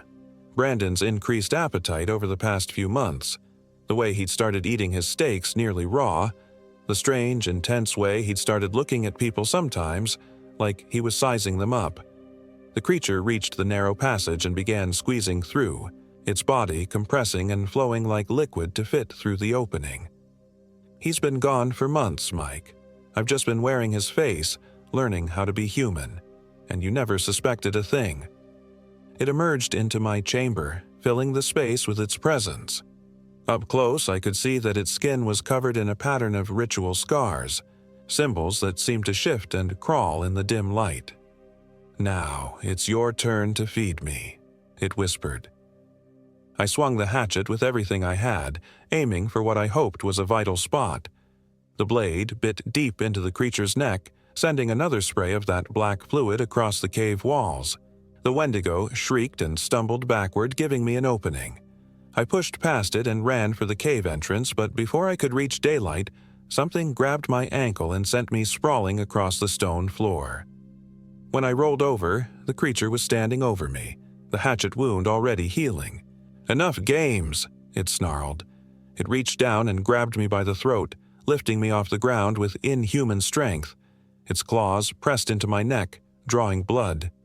But as it prepared to finish me, something changed in its expression. "Wait," it said, and for a moment its voice was purely Brandon's. "Mike, run." The creature convulsed, fighting with itself, and its grip loosened enough for me to break free. I didn't waste the opportunity. I scrambled toward the cave entrance, my throat burning from its claws. Behind me, I could hear the Wendigo thrashing around the cave, making sounds that were half roar and half scream. Whatever part of Brandon was still trapped inside was fighting for control, giving me precious seconds to escape. I burst out of the cave into the afternoon sunlight and kept running. I ran until my lungs burned and my legs gave out, ran until I collapsed beside a stream that I prayed would lead me back to civilization. It took me 18 hours to find my way out of those mountains. 18 hours of stumbling through forests and scrambling over rocks, following that stream down from the high country until I finally reached a road. A park ranger found me there, dehydrated and babbling about monsters in the wilderness. They searched for Brandon, of course, spent 3 days combing those mountains with dogs and helicopters, but they never found any trace of him. No body, no gear, no sign that he'd ever existed. The official report said he'd probably fallen into a crevasse or been attacked by a bear. The rangers warned me about making up stories to cover for abandoning my friend, but eventually they accepted that I was telling the truth as I remembered it. I never went back to those mountains. Hell, I've barely left Anchorage since it happened. But sometimes, on cold winter nights when the wind howls through the city, I think I can hear something else in that sound. Something hungry and patient, calling my name from the wilderness. And sometimes, in my dreams, I see Brandon standing at the edge of the forest waving for me to come back.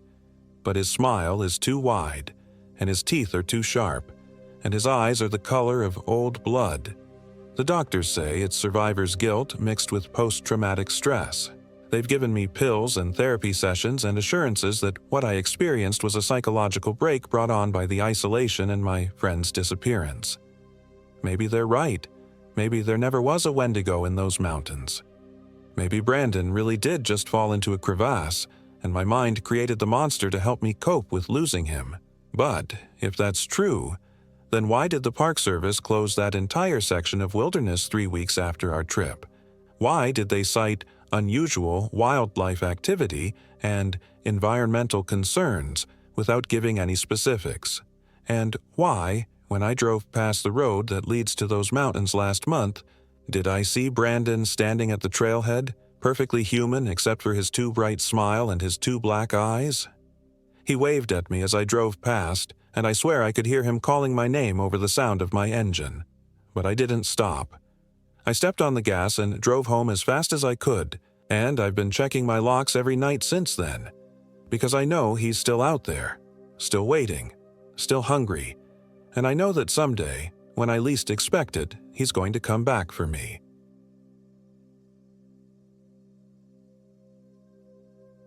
My name is David Jones, and I am 32 years old. This happened in the remote wilderness of Katmai National Park, Alaska, during what was supposed to be a peaceful week-long camping trip with my girlfriend Sarah and our 2 closest friends, Michael and Jennifer. I've replayed those 5 days countless times in my mind, searching for signs I missed, warnings I ignored. The doctors say the nightmares will fade eventually, but they don't understand. They weren't there when the trees started whispering our names. It was early September when we decided to venture into the backcountry near Lake Brooks, far from the popular bear-watching areas where tourists gathered. Sarah had been researching remote camping spots for months, obsessing over topographical maps and satellite images. She'd found what looked like the perfect isolated lake, surrounded by dense spruce forest and accessible only by a grueling 12-mile hike through unmarked terrain. "Look at this," she'd said, pointing to a spot on her laptop screen where a small tarn nestled between rolling hills. No trails, no ranger stations for miles, just us and pure wilderness. Michael, ever the pragmatist, had worried about permits and safety protocols, but Jennifer was immediately sold on the adventure. As for me, I was just happy to see Sarah excited about something again. She'd been struggling since losing her job 6 months earlier, spending too many days staring at the walls of our Seattle apartment. We flew into Anchorage on a Thursday morning, rented a Jeep, and drove the winding road toward King Salmon. The plan was simple. Drive as far as the access road would take us, then hike into the wilderness and establish base camp by the unnamed lake Sarah had discovered. We'd packed for 5 days, bringing enough MREs and purified water to last a week if necessary. The first sign something was wrong came during the drive. Sarah had meticulously planned our route using GPS coordinates, but as we wound deeper into the wilderness, the navigation system began malfunctioning. The screen would flicker, showing our position jumping erratically across the map, sometimes placing us hundreds of miles from where we actually were. "Must be the mountains interfering with the satellites," Michael said, though his voice carried a note of uncertainty. He was a software engineer, the kind of guy who troubleshot problems for a living, and I could see him growing frustrated with technology that refused to behave logically. By the time we reached the end of the access road, the sun was already low in the sky, casting long shadows between the spruce trees. The forest felt different here than anywhere I'd camped before. In Washington, the woods had a living quality. Birds chirping, insects buzzing, the rustle of small animals in the underbrush. But this Alaskan wilderness was unnaturally quiet, as if something had pressed a mute button on the entire ecosystem. We shouldered our packs and began the hike toward Sarah's coordinates. The terrain was more challenging than the satellite images had suggested. What looked like gentle slopes on the map turned out to be steep ravines choked with deadfall and tangled undergrowth. Our progress was agonizingly slow. "Are you sure this is the right direction?" Jennifer asked after we'd been hiking for 3 hours without finding anything resembling the lake from Sarah's research. Sarah pulled out her compass for the dozenth time, her brow furrowed in concentration. "The coordinates say we should be almost there, but..." She trailed off, staring at the needle as it spun wildly before settling on a bearing that seemed to change every few seconds. "Magnetic interference," Michael suggested, but he didn't sound convinced. By the time we made camp that first night, we were all exhausted and more than a little concerned about our location. We'd found a small clearing beside a creek that didn't appear on any of our maps, but it would have to do. The temperature was dropping fast, and none of us relished the idea of setting up tents in the dark. As Michael and I worked to get a fire started, I noticed something odd about the wood we'd gathered. The dead branches looked normal enough, but when they burned, the flames took on an unusual blue-green tint that I'd never seen before. The fire also seemed reluctant to stay lit, flickering and guttering even when there was no wind. "That's weird," Jennifer commented, crouching beside me as I fed more kindling to the struggling flames. "Maybe it's the mineral content in the wood. Some kind of local tree disease?" But it wasn't just the fire. Throughout that first night, strange things kept happening, small things that we each tried to rationalize away. Sarah's sleeping bag was found 20 feet from where she'd left it, though she swore she'd secured it properly. Michael's water bottles, which he'd filled from the creek before dinner, tasted wrong in the morning. Not contaminated exactly, but with a metallic tang that made him spit out the first sip. Most disturbing of all was what I heard during my watch shift around 3 a.m. I was sitting beside the dying fire, fighting to stay awake, when I heard what sounded like whispers coming from the tree line. At first, I thought it might be wind through the branches, but as I listened more carefully, the sounds began to resolve into something that resembled voices.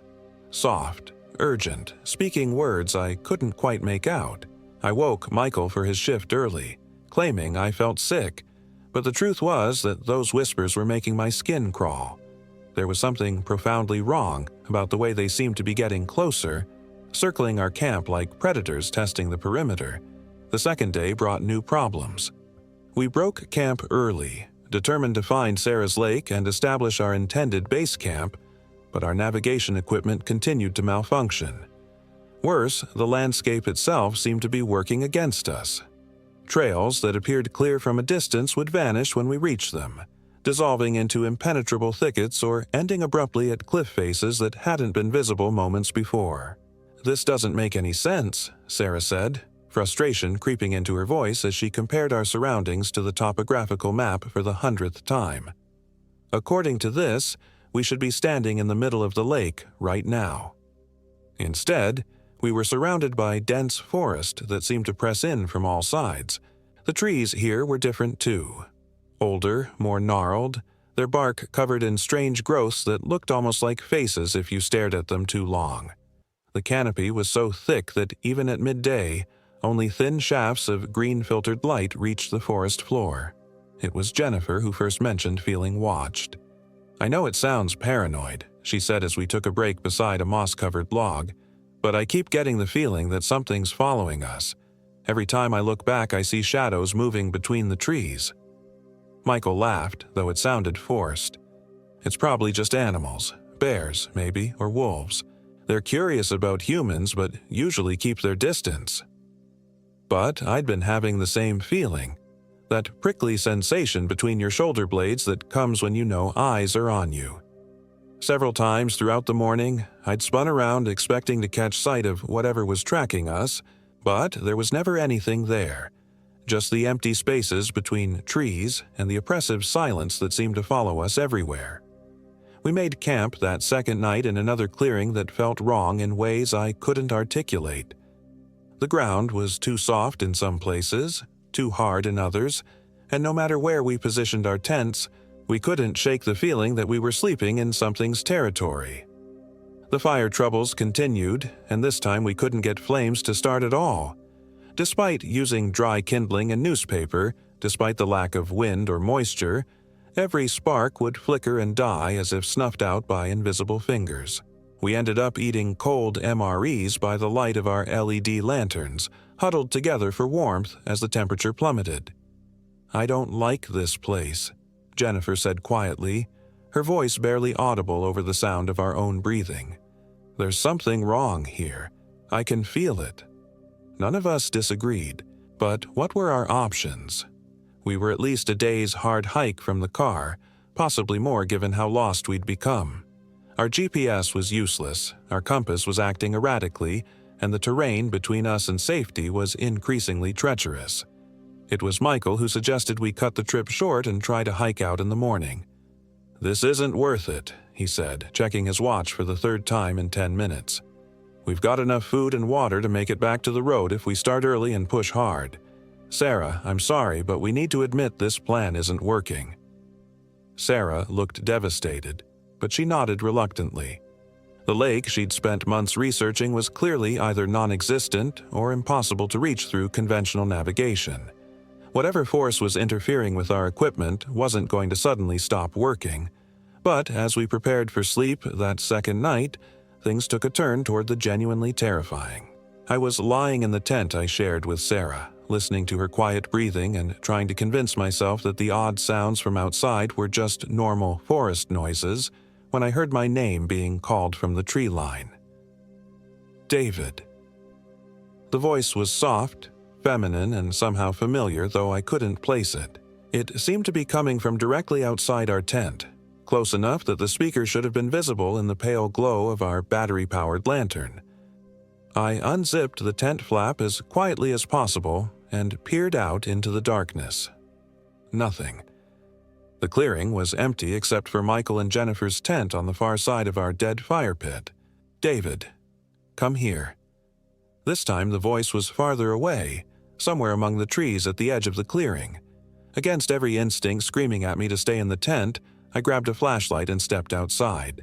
The beam of my light penetrated only a few feet into the forest before being swallowed by the unnaturally thick darkness between the trees. I swept it back and forth, searching for the source of the voice, but found nothing except shadows that seemed to move independently of my light. "Sarah?" I called softly, thinking maybe she'd gotten up and wandered outside in her sleep. But when I turned back toward our tent, I could see her form still lying in her sleeping bag. The voice came again, even more distant now, but unmistakably calling my name. This time it seemed to be coming from deeper in the forest, and despite every rational thought telling me not to, I found myself walking toward it. I made it perhaps 50 feet from camp before the flashlight in my hand flickered and died. I shook it, banged it against my palm, checked the batteries. Everything was fine, but the bulb remained dark. As I stood there in the absolute blackness of the Alaskan wilderness, fumbling with my malfunctioning equipment, the whispering started. At first, it was just one voice, the same feminine tone that had called my name, but gradually others joined in. Men's voices, children's voices, all speaking in urgent whispers that I couldn't quite understand. The sound seemed to come from every direction at once, surrounding me like an invisible crowd. I stumbled backward toward camp, panic rising in my throat, but the whispers followed. They grew louder, more insistent, and gradually I began to make out individual words. "Stay with us. Don't leave. You belong here. Forever and always." By the time I reached our tent, I was running. I dove through the flap and zipped it shut behind me, my heart hammering so hard I was sure it would wake Sarah. But when I looked over at her sleeping bag, I froze. Sarah wasn't there. The sleeping bag was empty, unzipped from the inside with no sign of where she might have gone. I called her name, quietly at first, then with growing desperation. I checked Michael and Jennifer's tent. They were both sound asleep, and neither had seen or heard anything unusual. We spent the rest of the night searching for Sarah with our remaining working flashlights, calling her name until our voices were hoarse, but it was as if she'd simply vanished into the darkness between one moment and the next. When dawn finally came, we found her. Sarah was sitting on a log at the far edge of the clearing, facing away from camp, perfectly still and silent. She was wearing the same clothes she'd gone to sleep in, but something about her posture was wrong. Too rigid, too unnatural. "Sarah," I called out, relief flooding through me as I ran toward her.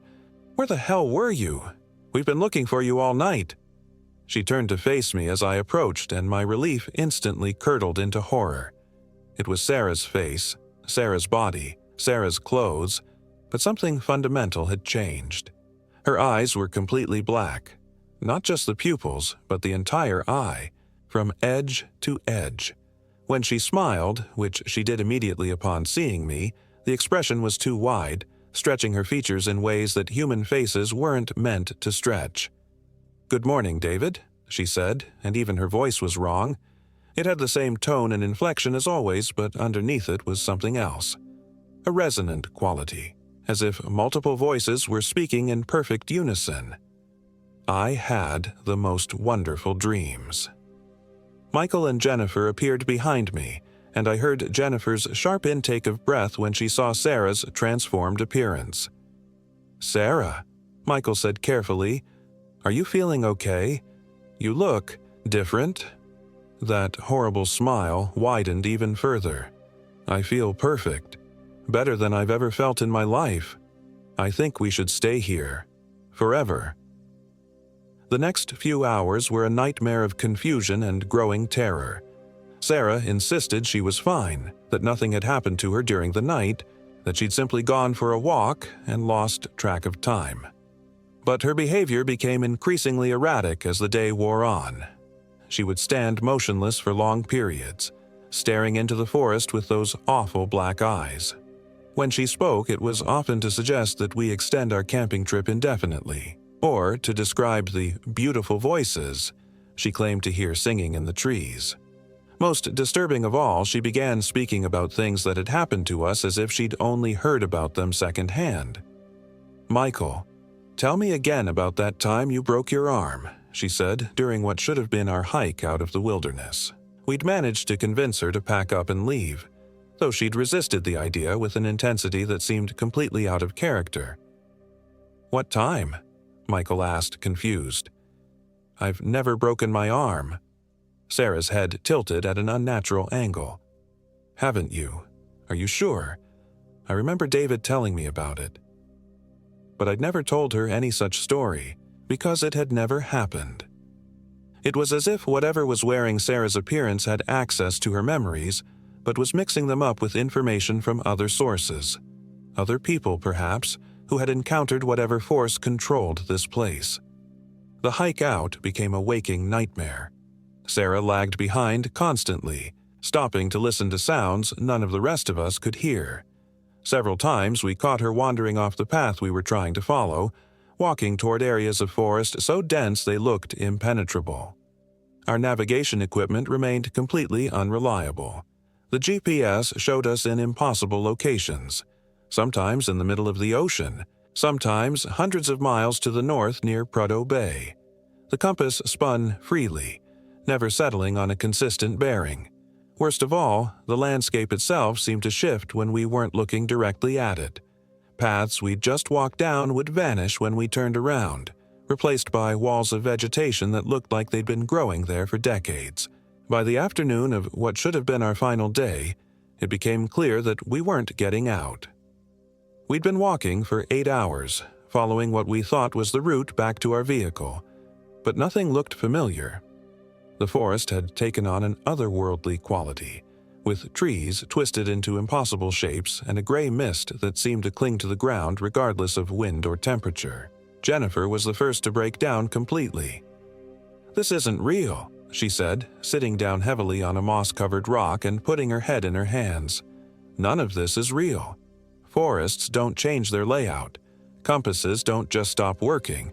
People don't turn into whatever Sarah has become."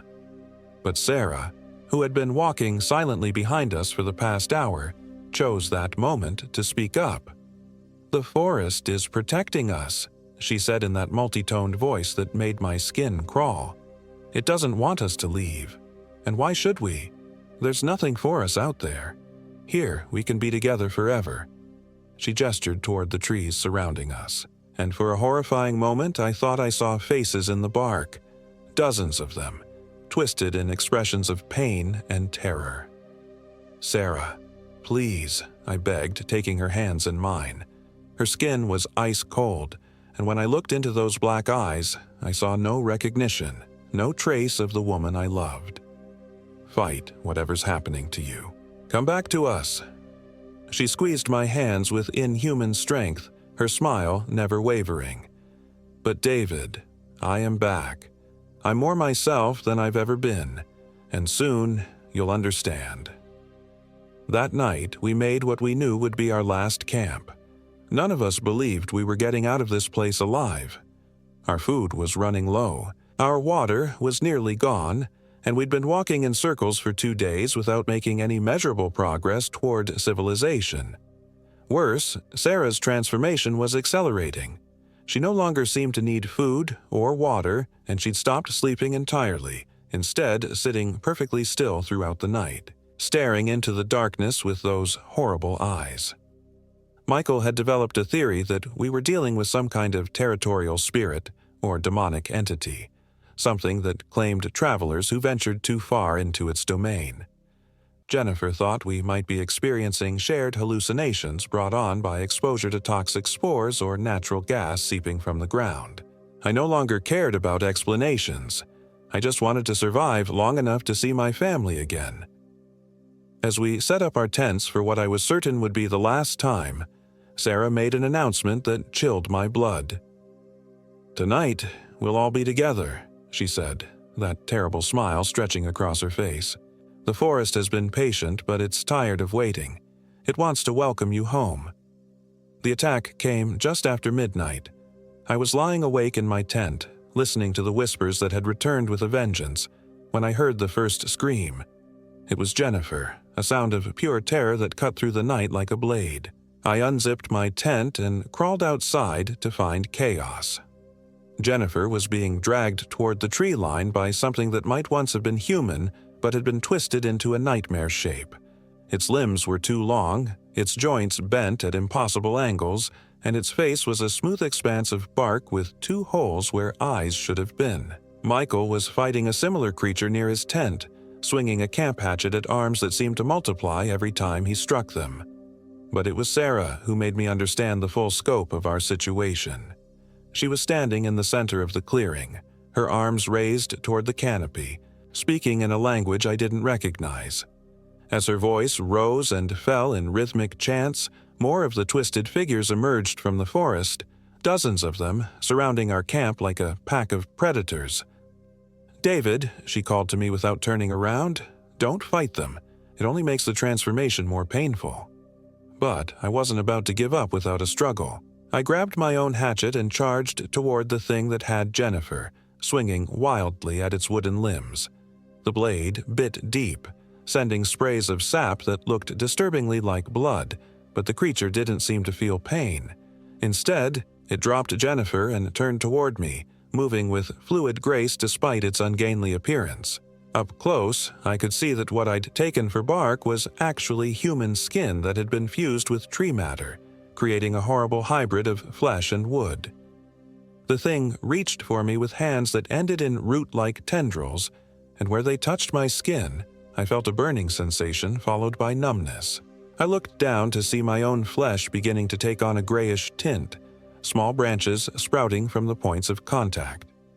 The transformation was beginning. Fighting through waves of nausea and disorientation, I swung the hatchet again, this time aiming for what I hoped was the creature's head. The blade connected with a wet thunk, and the thing stumbled backward, giving me a moment to break free. I looked around the clearing and saw that Michael was down, covered by 3 of the creatures as they held him still for whatever process was changing him into one of them. Jennifer was unconscious or worse, her body partially merged with the roots of a massive spruce tree. Only Sarah remained untouched, still chanting in that alien language, her black eyes reflecting starlight that shouldn't have been visible through the dense canopy. I made a decision that haunts me to this day. Instead of trying to save my friends, I ran.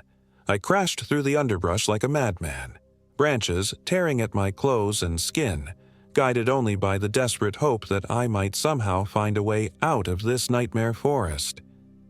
Behind me, I could hear Sarah's voice rising to a crescendo, and underneath it, the sound of my friends screaming as they were transformed into something no longer human. I ran for what felt like hours, long past the point where exhaustion should have forced me to stop.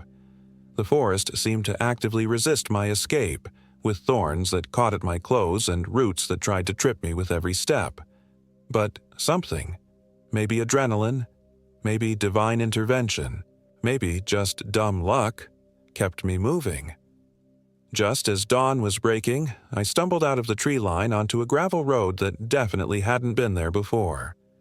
A park ranger found me 3 hours later, delirious and bleeding, babbling about creatures made of wood and bark. I spent 2 weeks in an Anchorage hospital being treated for exposure, dehydration, and what the doctors diplomatically called acute stress reaction. The official search for my missing companions lasted 6 days. They found our rental Jeep exactly where we'd left it, and they found the spot where we'd first made camp. But beyond that, there was no trace of Michael, Jennifer, or Sarah. No clothing, no equipment, no footprints, nothing to indicate they'd ever existed. The search teams reported that the terrain in the area was completely different from what our GPS logs suggested we'd traveled through. The lake Sarah had been so eager to find didn't exist and never had, according to geological surveys going back 50 years. The coordinates she'd researched led to a section of forest that was considered impassable even by experienced guides. Most unsettling of all, the rangers told me that our GPS had recorded us traveling in a perfect circle for 3 days, never more than 2 miles from where we'd started. According to the satellite data, we'd never been lost at all. We'd been walking in loops around the same small area, though I swear we covered dozens of miles through constantly changing terrain. I've never been able to explain what happened to us in that place. The rational part of my mind wants to believe the doctors, who say I experienced a severe psychological breakdown brought on by stress and environmental factors. They theorize that I created the entire scenario as a way of coping with some unknown tragedy that befell my friends. Perhaps an animal attack or accidental death that my mind couldn't process. But I know what I saw. I know what touched me. And sometimes, on quiet nights when the wind is blowing through the trees outside my apartment, I can still hear Sarah's voice calling my name. The worst part isn't the nightmares or the panic attacks or the way I can't bring myself to enter any forest deeper than a city park. The worst part is the doubt. What if I'm wrong about what happened? What if my friends are still alive somewhere wondering why I abandoned them? What if Sarah is sitting in some hospital asking why her boyfriend never came to find her? But then I look at my left arm, where those root tendrils touched me, and I see the scars. They're not the straight lines you'd expect from branches or thorns. They're organic, branching patterns that look exactly like the grain of wood, and sometimes, when the light hits them just right, I swear I can see them moving, growing. The doctors say it's just my imagination, tricks of light and shadow that my traumatized mind interprets as something supernatural. They've prescribed antipsychotics and antidepressants and cognitive behavioral therapy, all designed to help me accept that what I experienced wasn't real. But I know better. And deep down, in the part of my mind that still hears whispers in the wind, I know that Sarah is still out there, still calling my name, still waiting for me to come back to that place where the trees know how to speak and the forest never lets go of what it claims. Sometimes I dream about going back, about hiking into the Katmai wilderness with better equipment, better maps, a satellite phone that can't be interfered with by whatever force controls that place.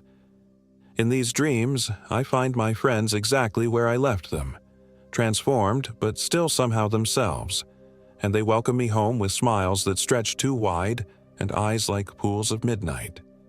And in those dreams, joining them doesn't seem like such a terrible fate.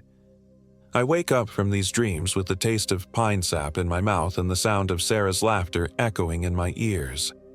The scars on my arm itch and burn, and for a moment, just a moment, I can feel something moving beneath my skin, something that wants to break free and reach toward the nearest window, toward the north, toward Alaska, toward home. That's when I remind myself why I moved to Florida, as far from any significant forest as I could manage. That's when I turn on every light in my apartment and call my sister, or my mother, or anyone who can talk to me until the sun comes up and the feeling passes. Because I know that if I ever go back to that place, I won't be coming home again. And sometimes, in my weakest moments, I'm not sure that would be such a bad thing.